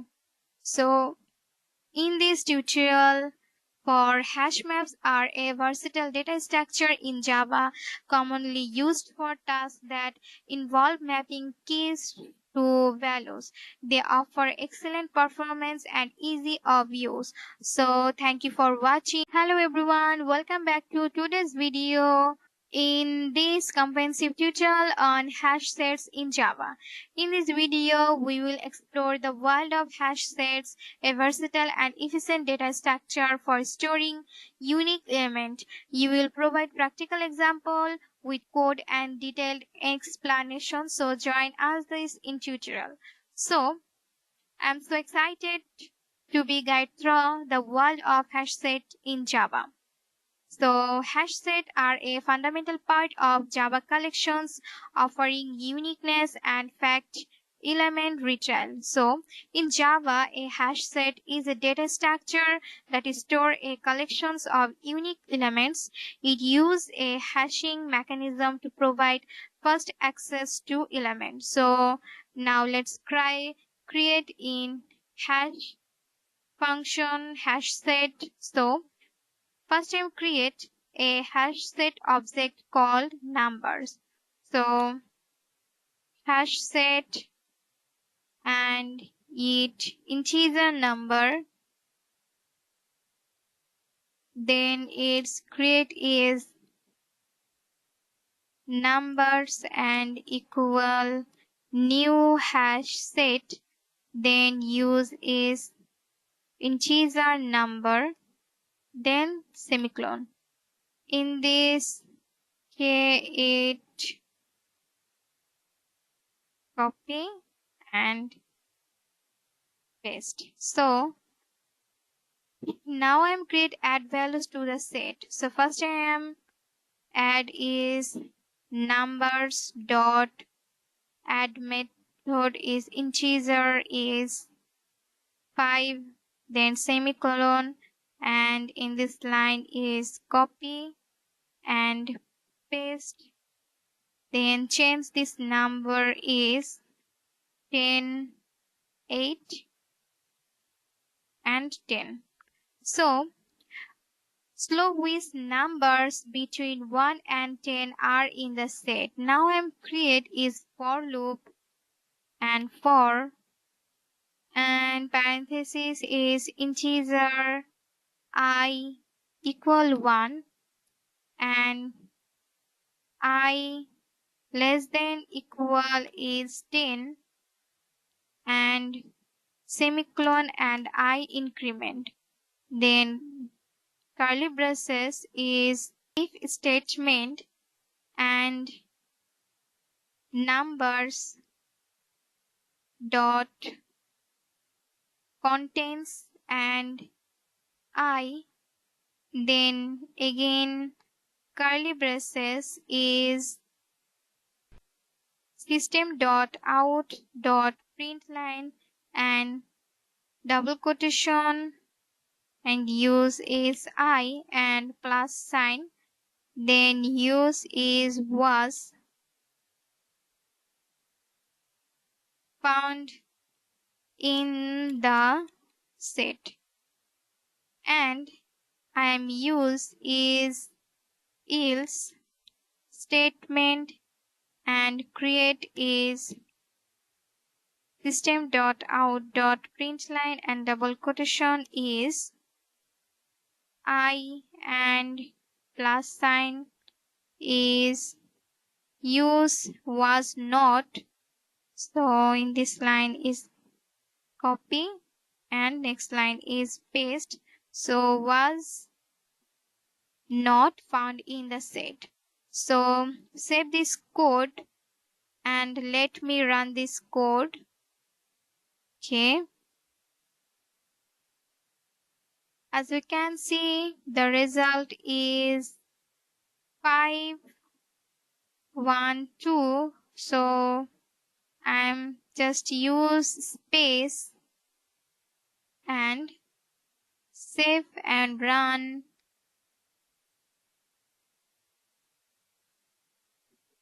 As you can see, the result is perfectly printed. A was not found in the set case and line.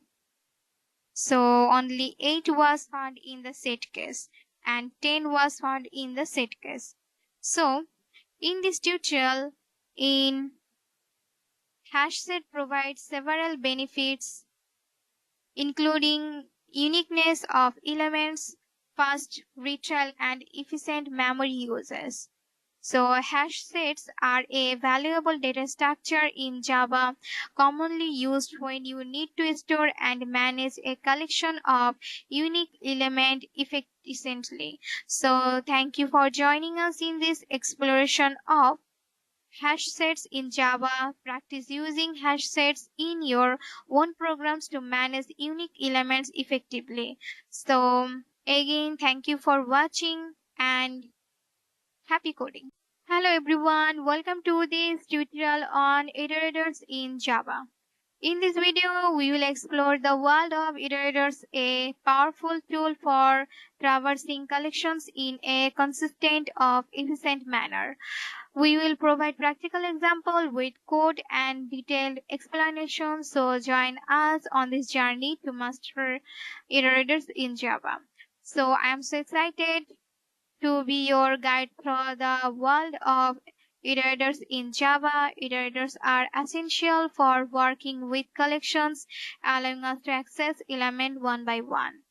So, what is an iterator? In Java, an iterator is an interface that provides methods to iterate through elements in a collection such as array list or hash set. It ensures consistent access regardless of the underlying collections type. So now I am create in this function of iterators. So first time create is array list and its string type string, then use is names and equal new array list, then semicolon, and now I am add names and values. Names and string is names dot add function is string is Jenny, and then semicolon, and copy this line and paste its Harry, and it is Smith. So now I am use is iterator function iterator and it string, and use is iterator and equal is names, dot iterators and then semicolon. Now I am use is while condition is iterators dot hash next and then open curly braces is string name and equal is iterator and dot next line then semicolon. And now I am create a system section is system dot out dot print line is a print section is name. So in this code import the iterator interface, create an array list of string, creates an iterator and iterates through the elements. So let me run this code, and as you can see the result is Jenny, Harry and Smith. So in this iterator provides several benefits including consist, access efficiency and compatibility with various collections type. So iterators are a fundamental part of Java collections, ensuring that you can traverse collections efficiently and uniformly. So thank you for joining us in this exploration of iterators in Java. Practice using iterators in your own programs to navigate through collections with ease. So thank you for watching. Hello everyone, welcome to this comprehensive tutorials on Wrapper classes in Java. In this video, we will delve into the world of Wrapper classes, a crucial concept in Java for working with primitive data type as object. We'll provide practical example with code and detailed explanation, so join us in this tutorial. So, what are Wrapper classes? In Java, Wrapper classes are a set of classes that encapsulate primitive data types. They allow primitive types to be used as objects and provide additional functionality. So let's try it. Now I am create is integer and my int is equal is new and integer is 42 then semicolon. And now I am use is integer and primitive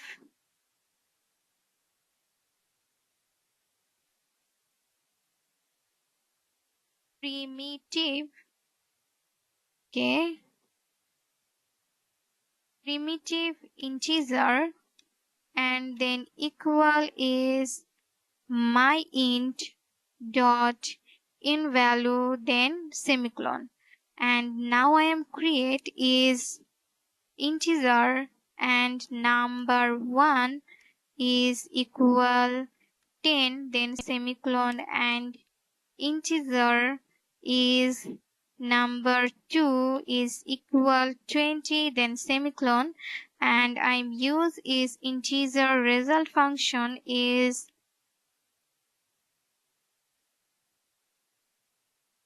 result is equal is num1 dot compare to number 2 and semicolon. Now I am use is print function is system dot out dot print line and double quotation is comparison is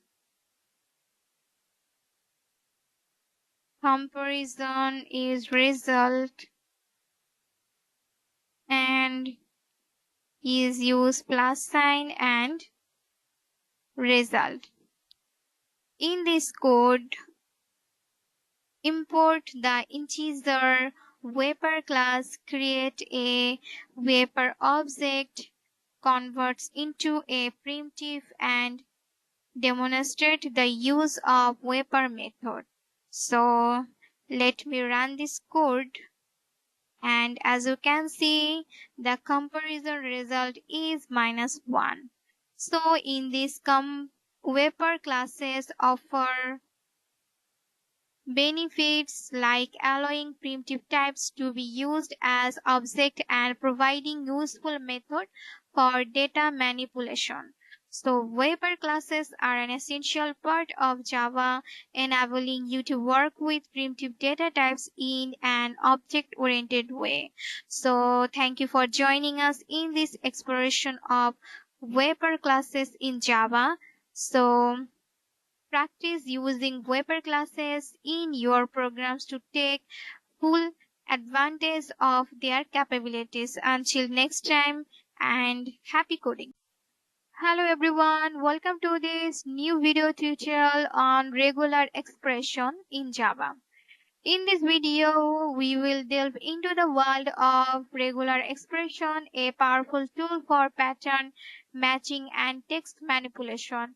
We will provide practical example with code and detailed explanation. So join us on this journey to master regular expression in Java. So what are regular expression?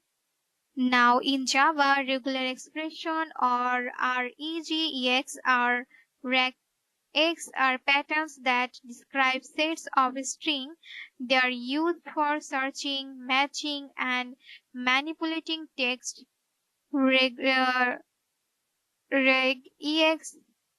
for regression expression and provides a concise and powerful way to work with string. So now I am create is regular expression and working in this class. So first time create is pattern and is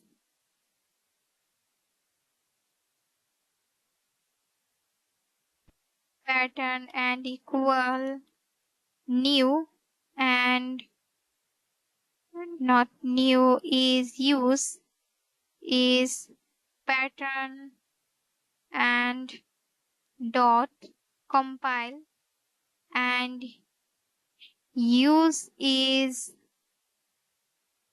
double quotation is reg ex and ex pattern and dot is case underscore is insensitive insensitive. So then semicolon, and in this I am create is not okay, it's pattern dot compile and reg is pattern dot case and insensitive.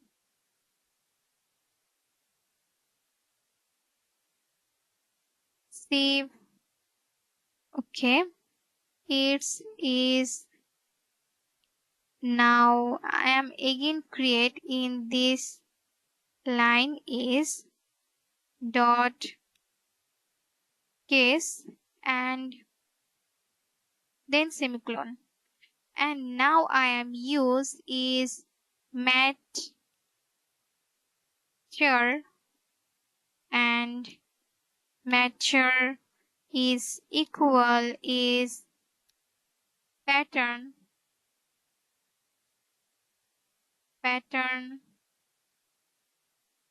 and dot is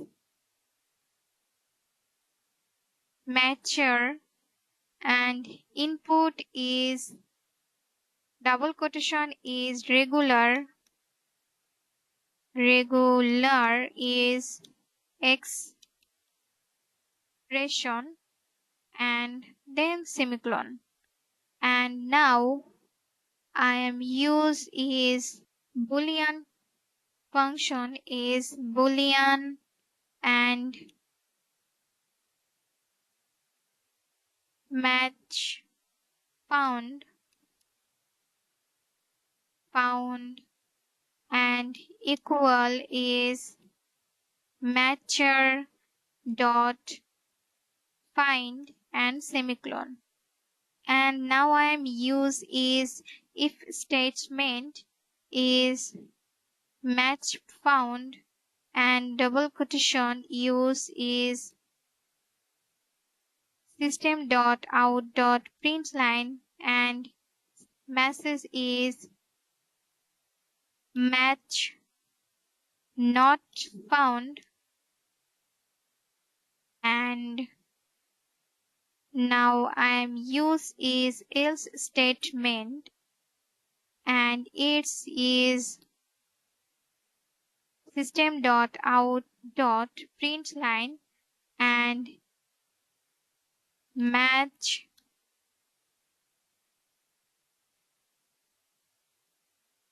found. So in this code is pattern and it's not okay. Now I am again use in this pattern and pattern and in pattern is so in this code imports the regular expression classes compiles and regular expression pattern and match it against a text. So let me run this code and as you can see the result is match found. And in this regular expression provides a several benefits including powerful text manipulations, efficient pattern matching, and versatile string handling. So regular expression are a valuable skill in Java, allowing you to work with text data in ways. So thank you for joining us in this exploration of regular expression in Java. Practice using regular expression in your programs to enhance your text processing capabilities. So until next time, and thank you for watching and happy coding. Hello programmer, welcome to another exciting tutorials of our Java programming series. Today we are delving into the world of Java threads. By the end of this video, you will have a solid understanding and of what threads are, why they are important, and how to use them in your Java applications. So, in this Java, a thread is the smallest unit of execution. It allows your program to do multiple things at once, enhancing performance and responsiveness. So let's start by creating a simple thread in Java. So threads allow a program to operate more efficiently by doing multiple things at the same time. And threads can be used to perform complicated tasks in the background without interrupt the main program. So now I am create a thread. Thread are two-way are created. It can be created by extending the thread and overriding the run method. So first I am create is thread syntax is first I am create is thread and its extend is thread, and now I am create is it's not in this. So first I am create is extend and thread, and now I am create is public void method public void, and run method use then parentheses and curly braces is print function is system dot out dot println, and double quotation use this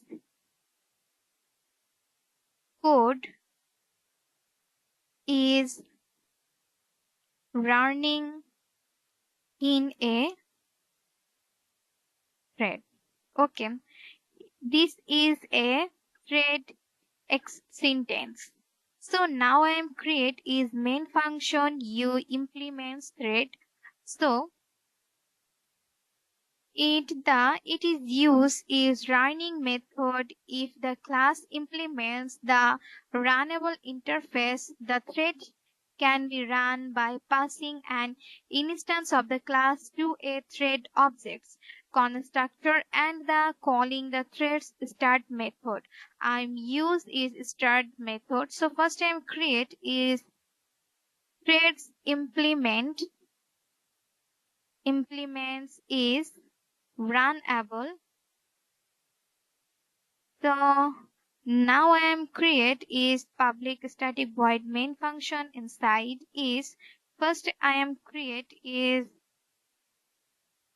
threads and object is equal is new threads then semicolon, and now I am create is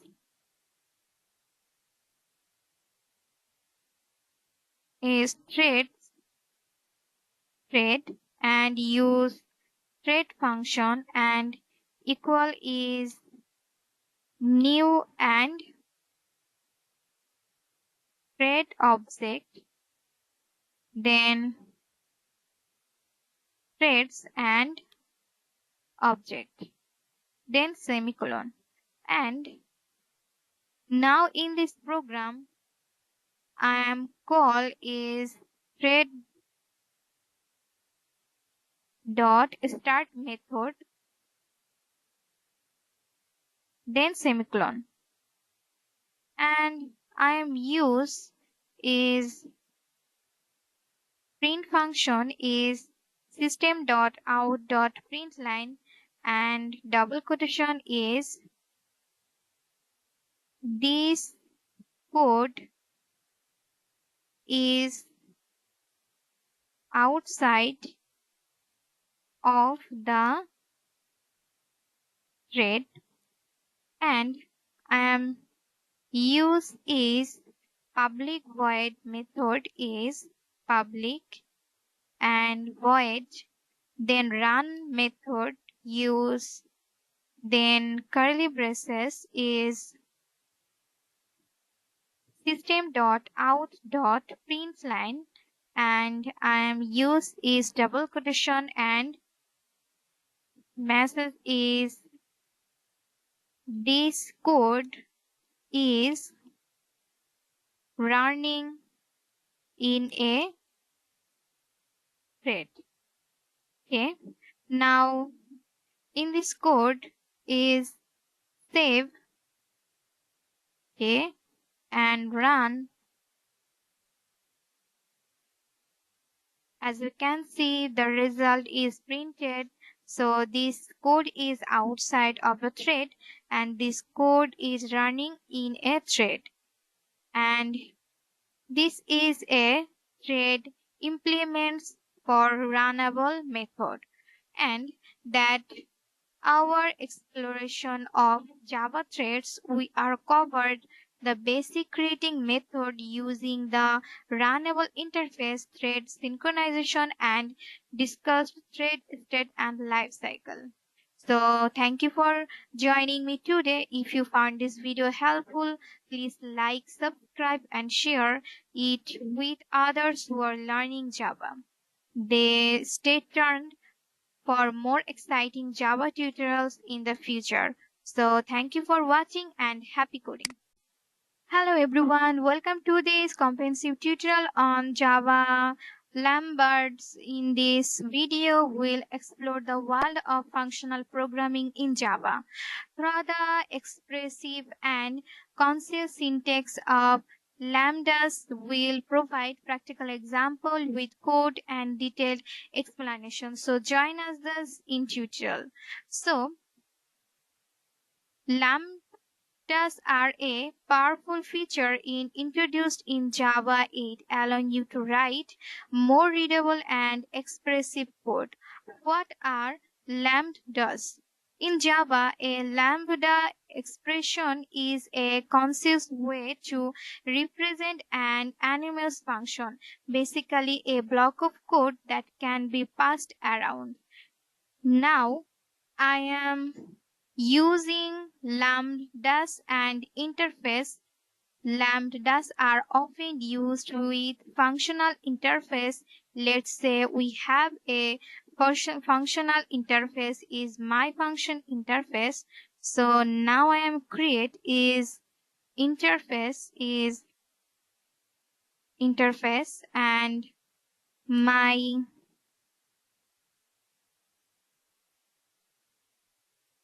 functional interface and curly braces is void and my method, then parenthesis and semicolon. In this line, a functional interface with a single abstract method, and now I am implementing with a lambda. So now I am create is main function inside with it's a functional interface. So now I am create is my function interface and my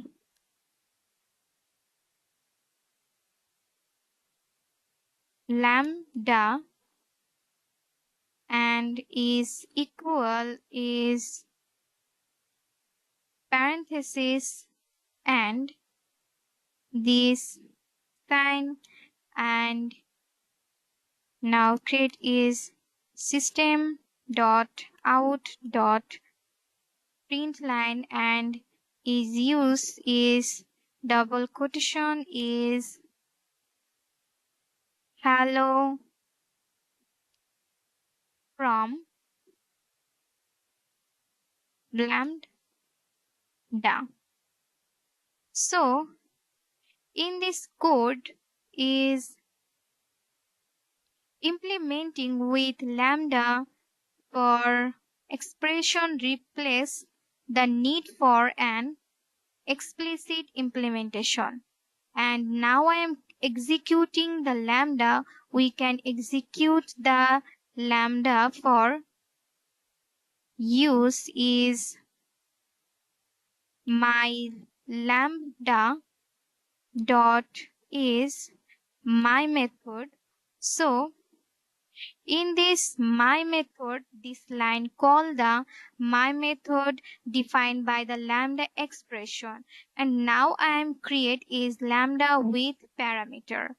So lambda can be also take parameters, for example a lambda that adds two number.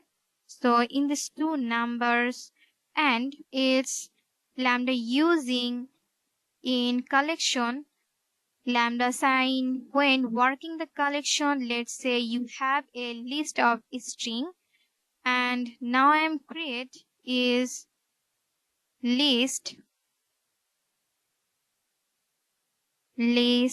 and string and use is names equal is array dot as list and it's Alice and Bob and is Charlie, then semicolon. And now I am use and create a lambda expression to print each element of the list. So now I am create is names dot for each is name and this lambda sign and is system dot out dot println and parenthesis is hello, then plus sign is name, and save this code, and in this code is save, and let me run this code. Okay, so as you can see, the result is hello from lambda, hello Alice, hello Bob, and hello Charlie. So in this code is showcase the use of lambdas with functional interface and collections. So lambdas bring several benefits to Java, including cleaner code, more readable syntax, and better support for functional programming. So lambdas are a powerful addition to Java, enhancing its capabilities for functional programming. So thank you for watching and happy coding. Hello everyone, welcome to this tutorial on file handling in Java. In this video, we'll explore the world of working with files, reading, writing, and manipulating data. We'll provide practical example with code and detailed explanations. So join us in this journey to master file handling in Java. Now, the file handling is crucial for many applications, and Java provides powerful tools for this task. And what is file handling? In a Java, the java.io.file is packaging provides a rich set of classes for file handling. We'll cover basic file operations like reading and writing. Now I am create is reading from a file. Let's start with reading from a file. We'll use the files and path classes.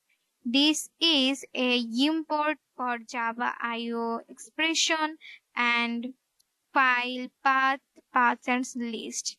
So now I am create is path file is, so first I am create is path and use is file path and equal is paths dot is get function is get is, then double quotation is sample dot text. It's a file path and then semicolon. And now I'm create is try function is curly braces inside is list and use is string and then use is lines and equal is files dot read all lines and its file path, then semicolon. And now I am use is lines and dot for each method is system dot out.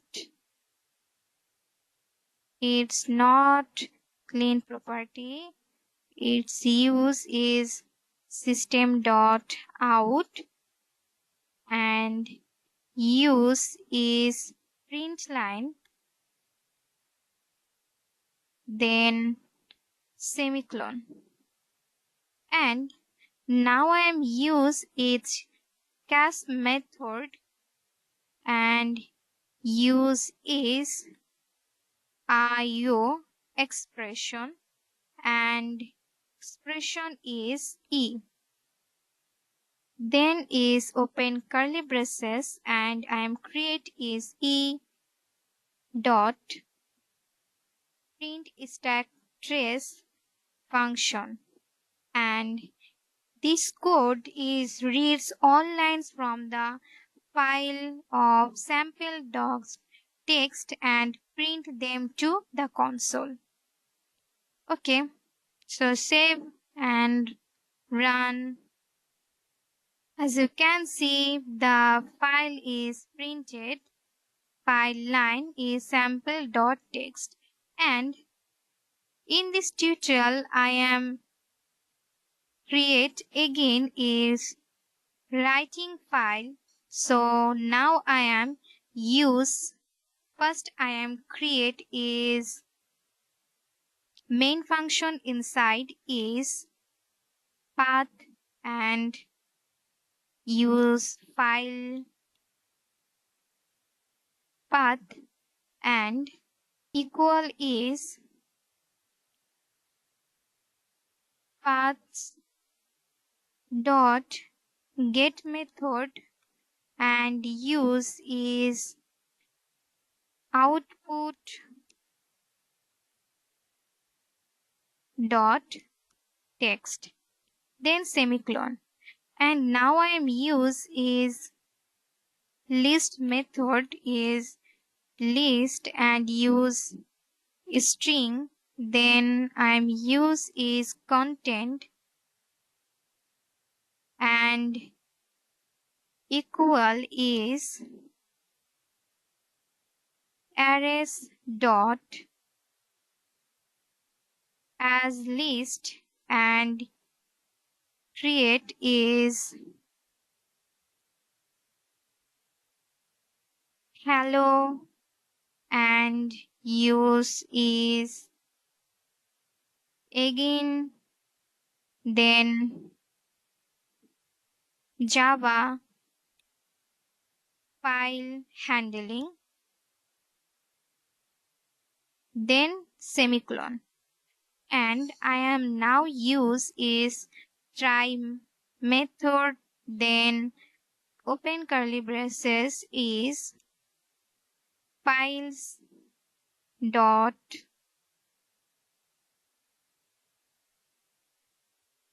is write, and use file path, then use create is content, and then semicolon.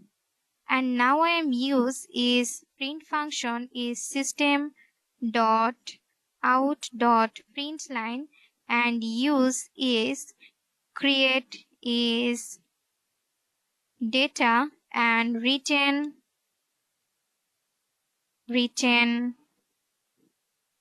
to the file is successfully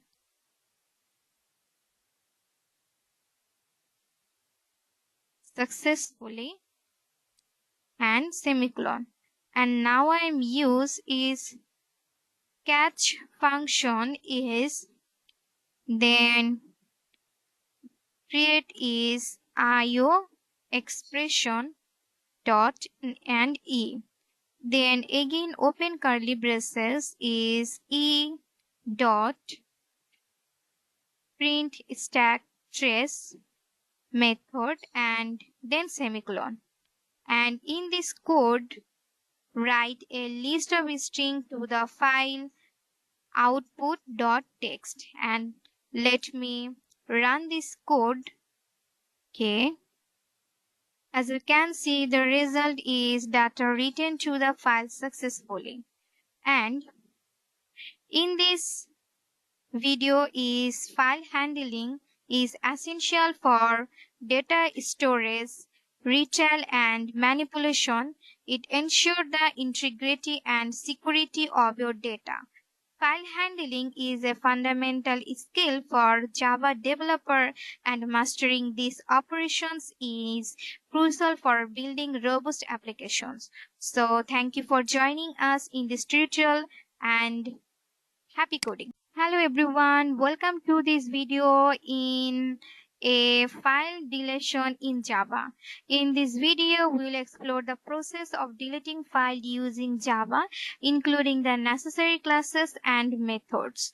So, in this video of a deleting file in Java deleting file is a common task in programming, and Java provide powerful tools for this operation. So what is our introduction to file deletion? In Java, the java.nio.file package provide classes for file and directory operations. We will be using the files and path classes to delete files. So now let's create a deleting file. So now first time create is list and create is string and create is file name and equal is arrays dot as list and create is double quotation is file dot text 1 and create is another file is double quotation is file 2 dot text and then semicolon.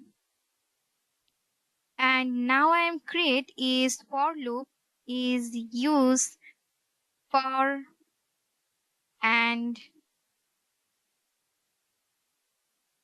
then I am create is string and file name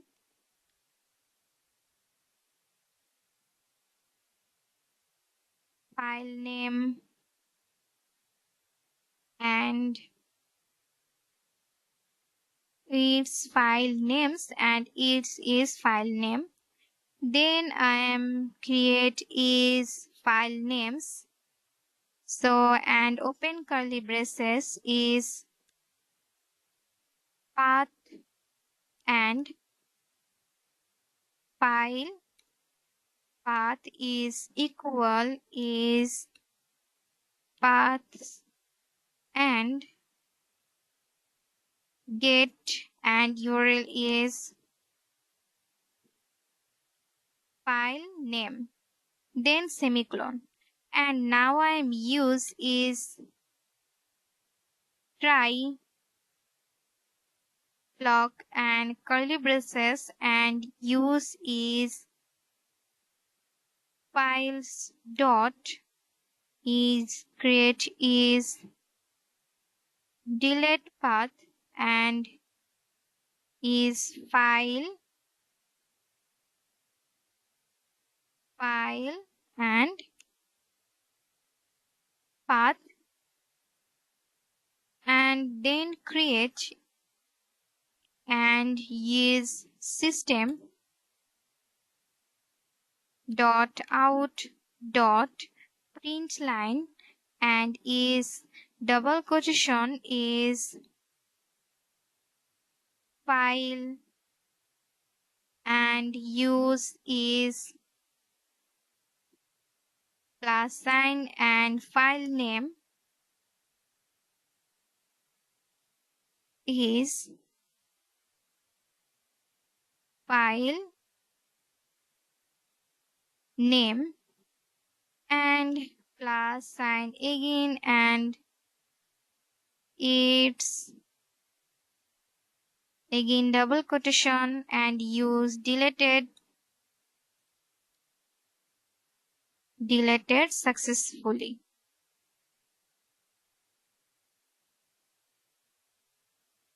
So now in this, some again check is list string file names and arrays as list is file, and then create is for, and string is file name and file names, then create is path is file path and path dot file name, and use try, then I'm use is catch, so it's IO expression e, then open curly braces and e dot file stack trace. So this file is something is wrong, then I am fixed it. So everyone, in this file I am use is mistakenly double T, and in this files delete path is create is extra s. So delete this s, and in this code is no error, and this code delete is multiple files is specified in the file names list. So save this code and run. Okay, as you can see, the result is printed. It's a delete file. So in this video, for file deletion is crucial for maintaining a clean and organized file system. It helps manage resource efficiently and ensure the integrity of your data. So deleting file in Java is a straightforward process, and understanding the available classes or methods is essential for effective file management. So thank you for watching and happy coding. Hello everyone, welcome to this beginner friendly tutorial on adding two numbers in Java.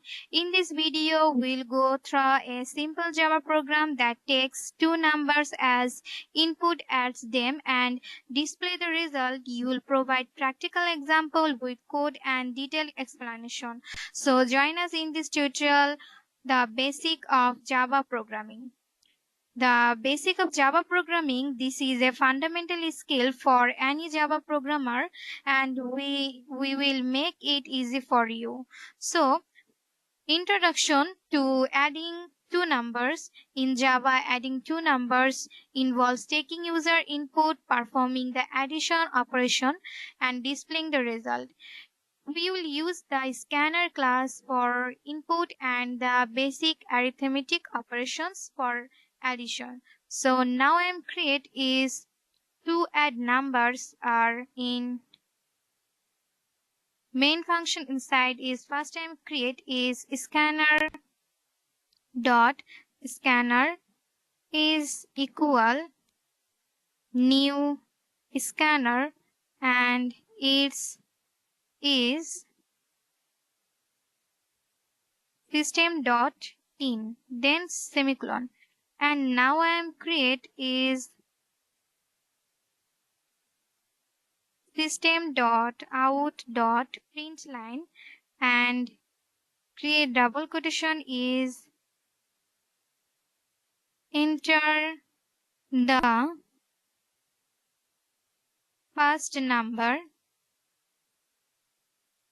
and then semicolon, and now I am create is integer number 1 is equal scanner dot next int function, then semicolon, and in this line is copy and paste is next line, and its change number 2, then next int, and now I am create is integer is sum and equal is num1 is addition is num2.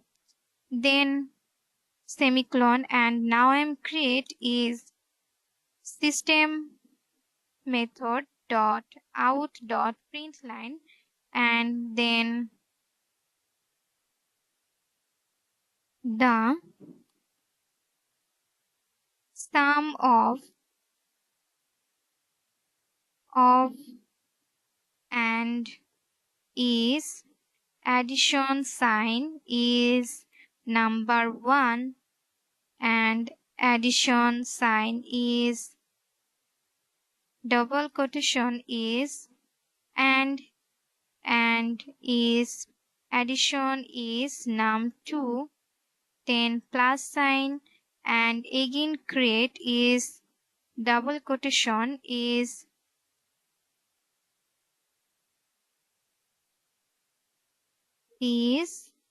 and plus is sum, then semicolon, and I am create is scanner and dot close method. Then in this code is learning add two numbers is a functional skill in programming.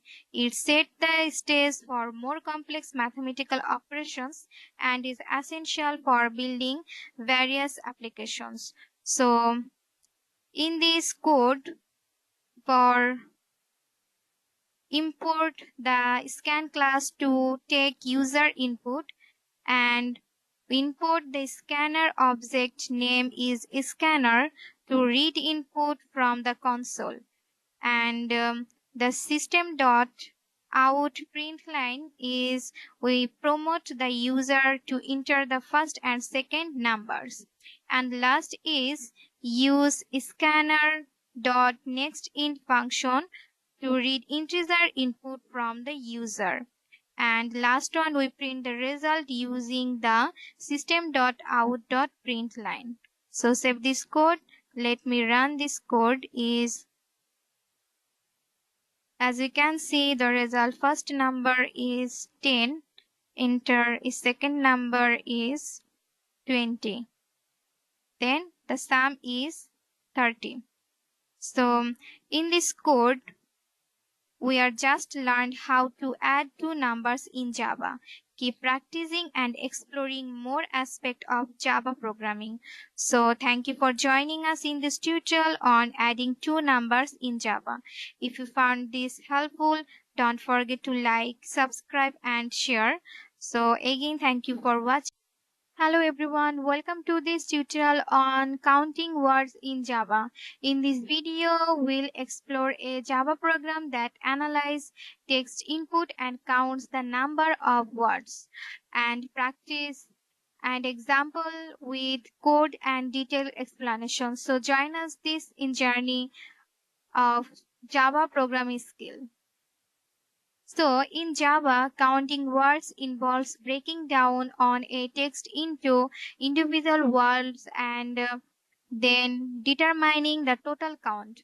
We will use the scanner class for input and implement a simple algorithm for counting words. So now let's start by using the scanner class to get user input. So first time create is scanner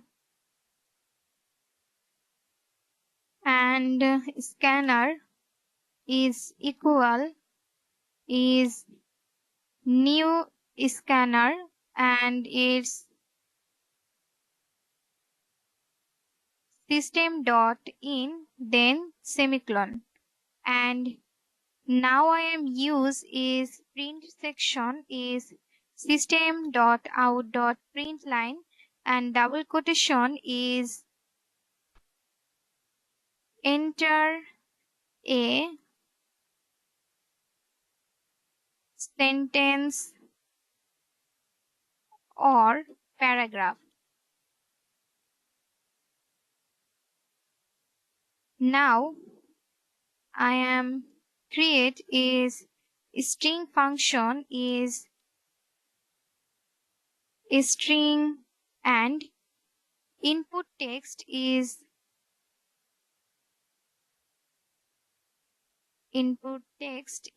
equal scanner and dot. Next line, okay, then semicolon, and I am again create is integer word count, then equal is count words, and input text, then semicolon. And now I am create is again input section is input dot out dot print line, and double quotation is word count, and is plus sign is word count, so it's count and count. And I am use is scanner dot close method. In this method, don't forget to close the scanner. And now I am create is input text, so I'm again create is count words is input text, then semicolon. And in this line is I am create is function to count words in a given text. So now use is private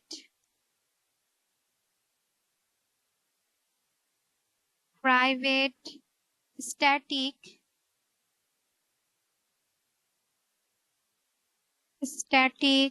and integer is count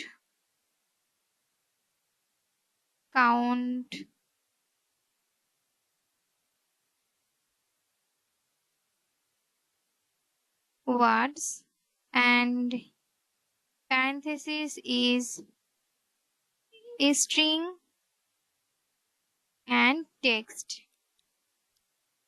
Then open curly braces is if statement, and use is text, and equal is null value, and or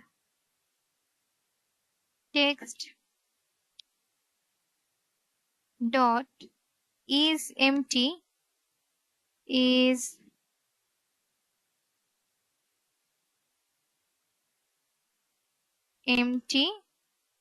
and parenthesis, then again open curly braces is return 0. And now I am create is open curly braces, and in this line,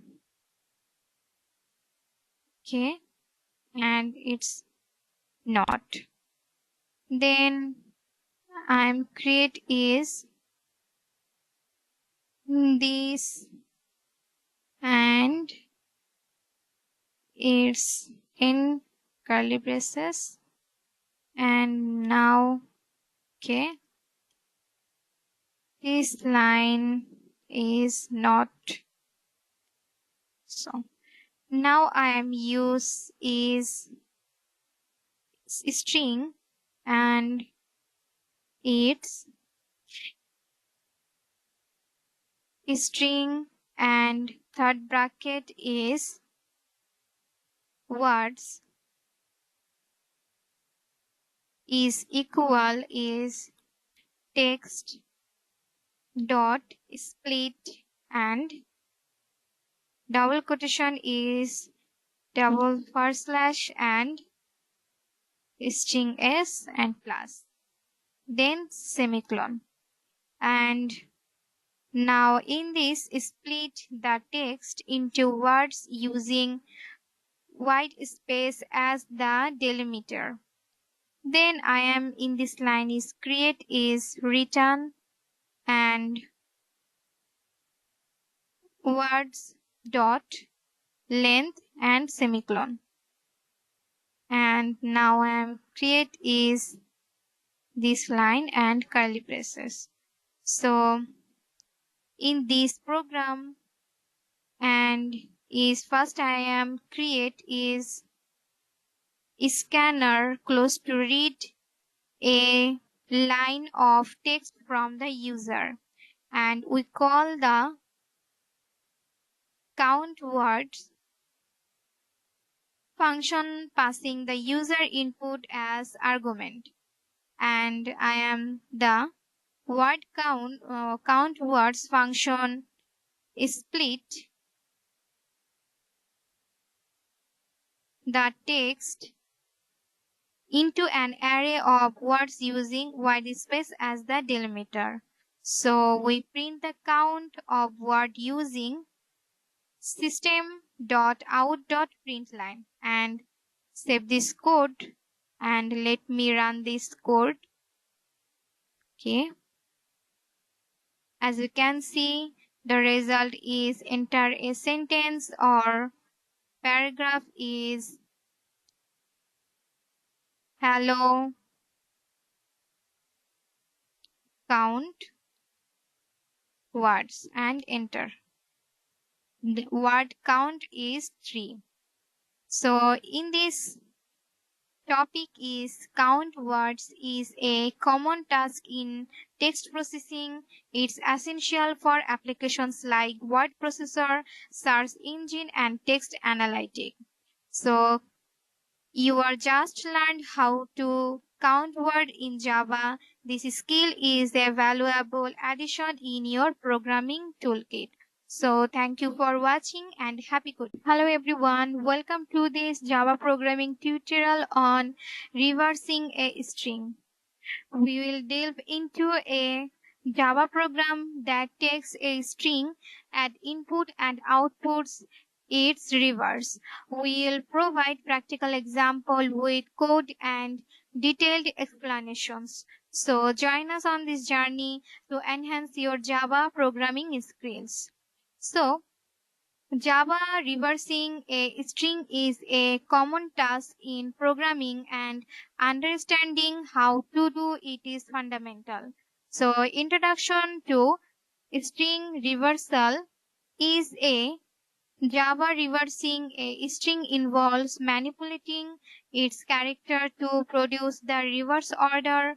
We will use basic string manipulation technique to achieve this. So now I am create is using the string builder class. This is a mutable sequence of characters. It's efficient for string manipulation.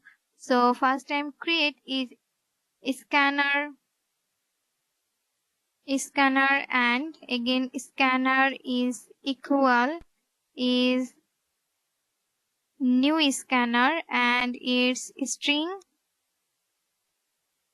dot in then semicolon.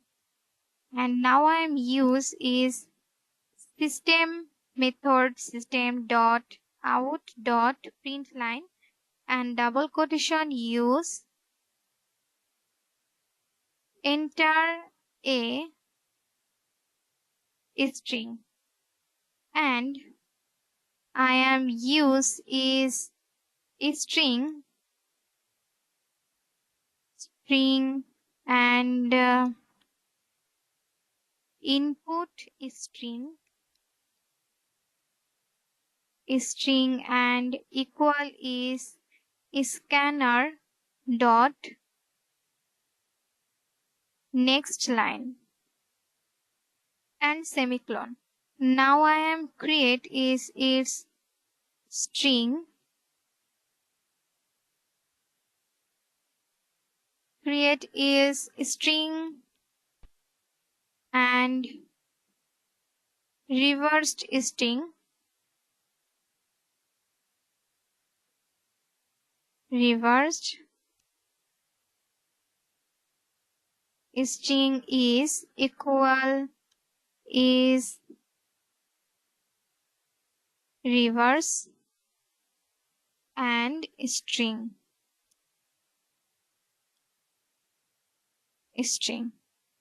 And its input string.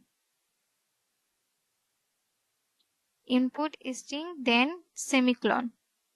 And now use is system function is system dot out dot println is a print section is double quotation used is reversed string and class is reversed string, then semicolon. And now in this scanner dot close method is don't forget to close the scanner. And now I am create is function to reverse a given string. First time create is private and static and use string and reverse string and is string input, then open curly braces is if statement and its input equal is null value or input dot is empty function, and then again open curly braces inside is return and input, then semicolon. And now I am create is use string builder to efficiently reverse the string. So first time create is string builder string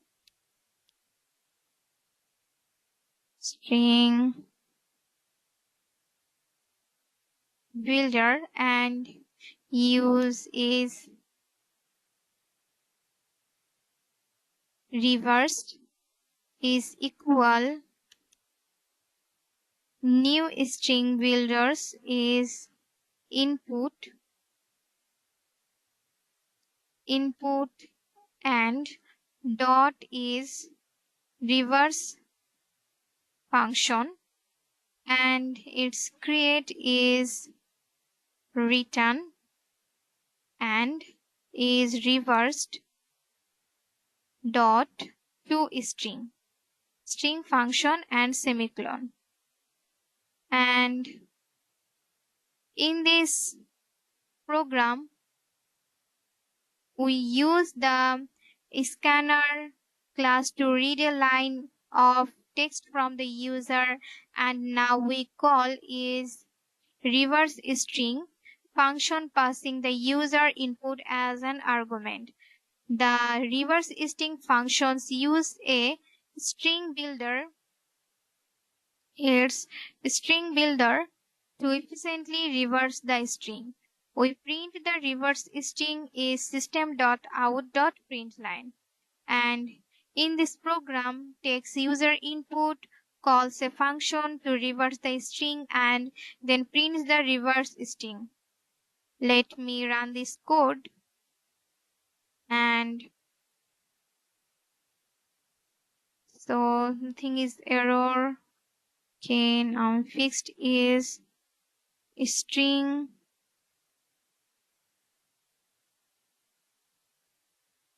creates system.in. So save this code and run. As you can see, the result enter a string is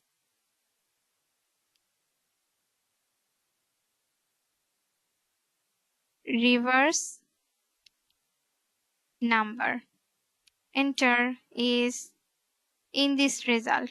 So in this tutorial, we are reversing a string is a versatile skill useful in text such as data encryption, pattern matching, and text processing. So you are just learned how to reverse a string in Java. This knowledge opens the door to more advanced string manipulation techniques. So thank you for watching and happy coding. Hello everyone, welcome to this Java programming tutorial on finding the sum of array elements. In this tutorial, we'll explore a Java program that takes an array as input and output the sum of its element.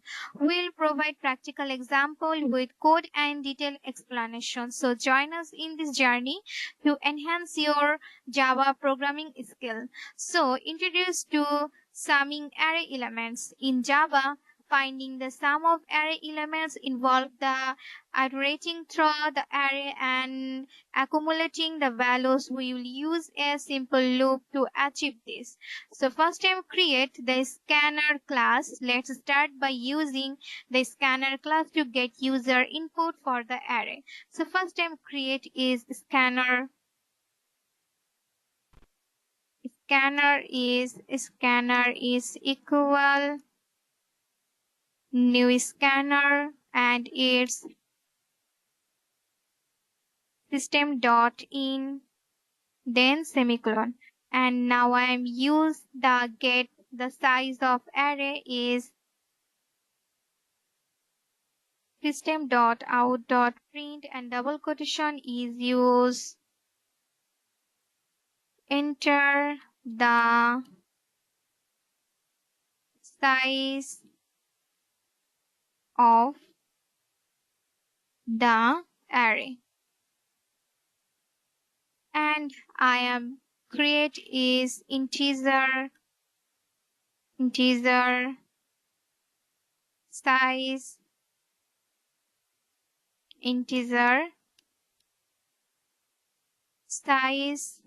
and equal is scanner dot next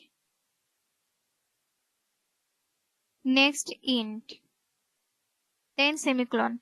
And now I am create an array of the specified size is integer and array is equal new and integer is size, then semicolon.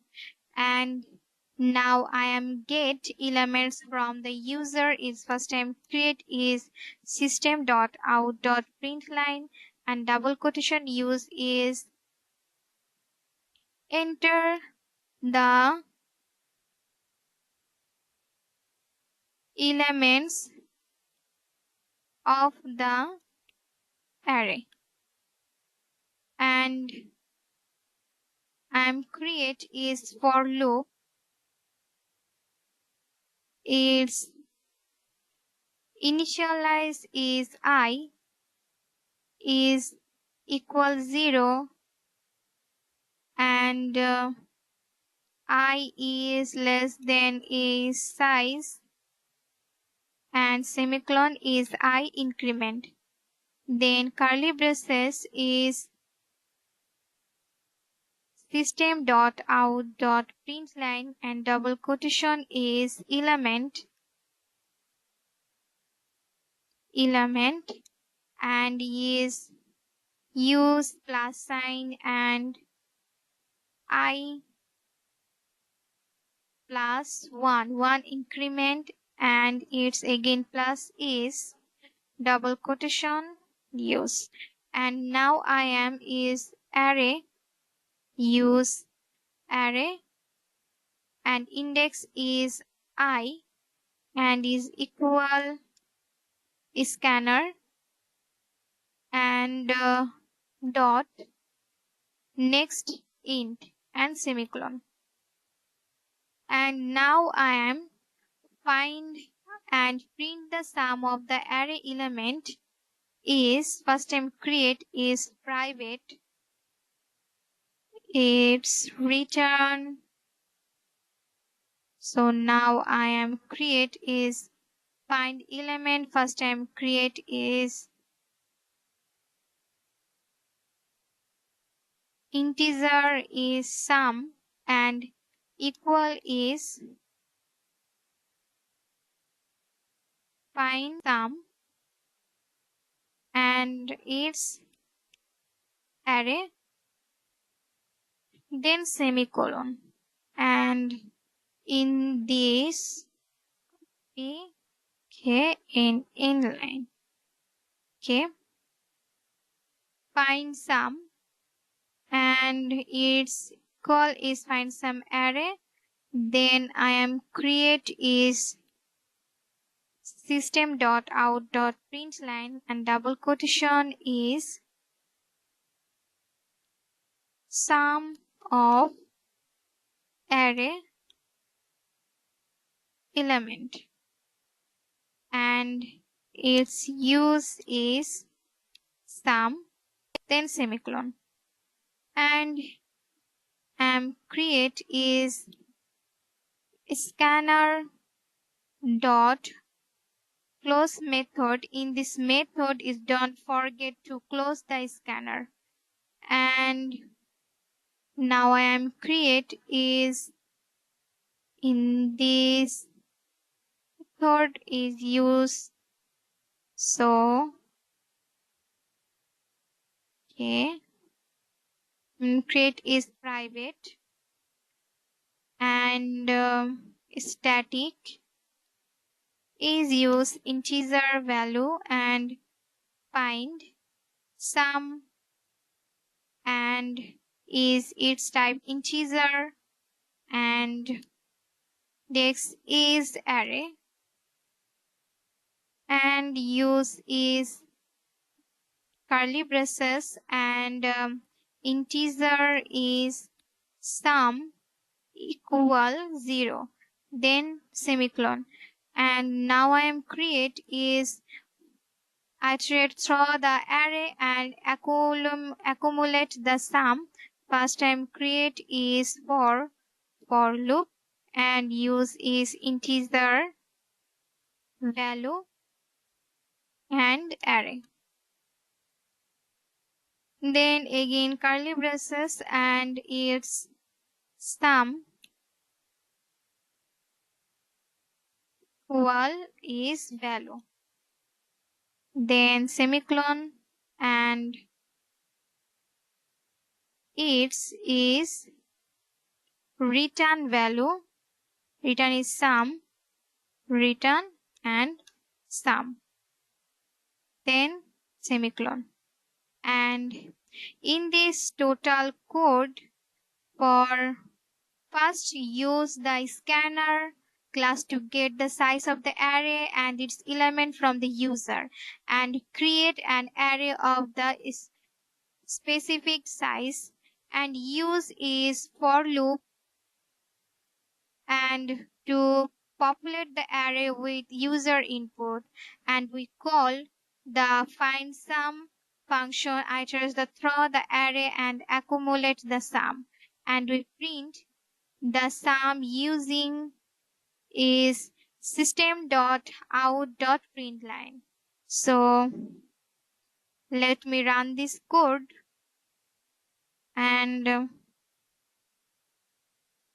as you can see the result is enter the size of array is 2 and enter first element is 5, enter its element is 4 and enter is total 9.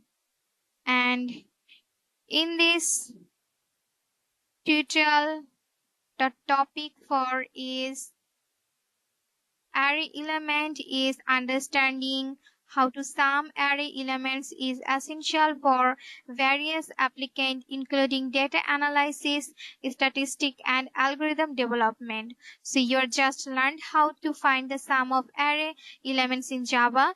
This skill is a cornerstone to your journey be becoming a proficient Java programmer.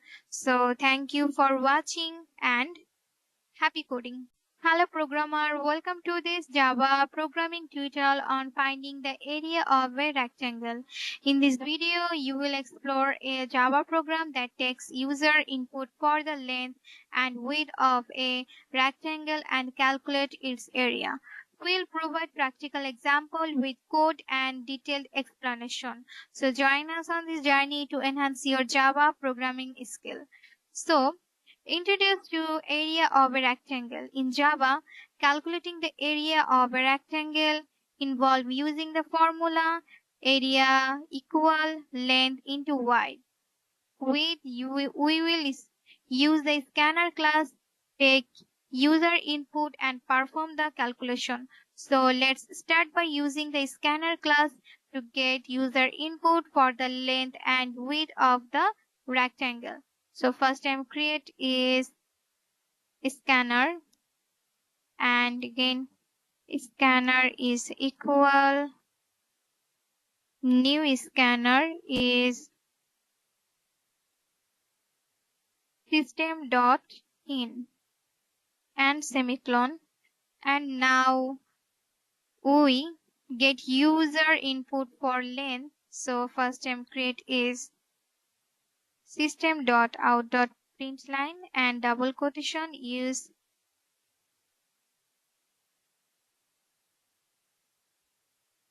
enter the length and semicolon, and now I am input for length is double and length is equal is scanner dot next double function then semicolon, and get user input for width is in this line is copy and paste. Its change is enter the width and its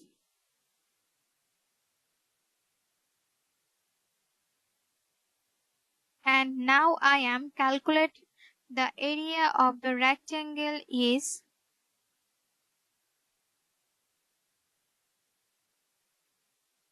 double and area is equal is calculate area and its length and width then semicolon, and now I am print the result is system dot out dot println and double quotation use area of rectangle is and plus icon is area and then semicolon, and in this area is now create. Don't forget the close the scanner. So first now create is scanner dot close function, and now I am create is Function to calculate the area of a rectangle is private and it's static, and create is double, and calculate area is parenthesis is double is length, and create is double is width. Then when curly braces is return and length to width, then semicolon. And in this code is use the scanner class to get user input for the length and width of the rectangle. And now we call the calculate area function passing the user inputs as arguments. And the calculate area function multiple the length and width to find the area. So we print the area using system.out.println and save this code, and let me run this code. And as you can see, the first result, the enter the length is 6 and width is 3, and the area of rectangle is 18. And in this program takes the length and width of the rectangle from the user, calculate the area and output the result. So you are understanding how to calculate the area of a rectangle is a fundamental skill in geometry and is applicable in various fields including computer graphics and design.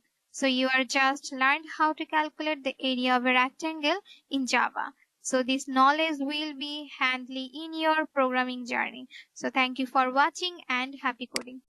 Hello everyone, welcome to this Java programming tutorial on determining whether a number is even or odd. In this video, we will explore a Java program that takes user input for a number and checks if it's even or odd. We will provide practical example with code and detailed explanation. So join us on this journey to enhance your Java programming skills. So introduction or to even or odd numbers in a Java, checking if a number is even or odd numbers using the module operator. And even number divided by 2 has a remainder of 0, while an odd number has a remainder of 1. So let's start by using the scanner class to get user input for the number. First, I am create is scanner. Scanner is equal new scanner and it's system.in, then semicolon. And now get user input for the number is system.out.println and double quotation is enter a number. And now get the input is integer,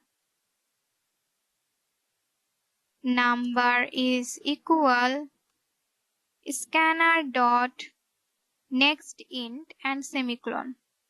And now check if the number is even or odd. First time create is string and result is equal is check is even or odd number then semicolon, and now print the result is system.out.println, and double quotation is the number is, okay, it's capital word, and is, and use addition sign is result, okay, then semicolon, and now I am create is scanner dot close method. Don't forget the close the scanner. So now I am create is function to check if a number is even or odd. So create is private and static is string, and use is check even or odd number, it's integer number, and curly braces, and if statement, then number is modulus 2 and equal is 0, then again curly braces, and return is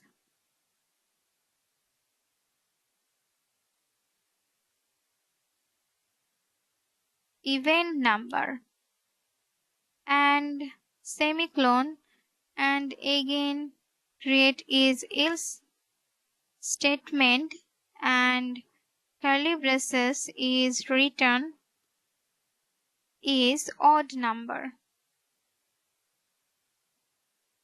Okay, then semicolon. And in this code we use first scanner class to get user input for the number, and we call the even check even or odd number function passing the user input as an argument, and the check even or odd function uses the modulus operator to check if the number is even or odd, and we print the result using system.out.println. Let me run this code, and as you can see the result, first type is enter a number is 5, and it is odd number, and now I am again run this code and enter a number is 10, it's the number is even number. In this program takes user input for a number, calls a function to check if it's even or odd number, and then print the result. So this program determine if a number is even or odd is a fundamental operation in programming and is used in various algorithms and applications. So congratulations, you are just learned how to determine if a number is even or odd in Java. This knowledge is fundamental and will serve you well in your programming journey. So thank you for joining us in this tutorial on even or odd numbers in Java. If you found this helpful, don't forget to like, subscribe and share. Until next time, and happy coding!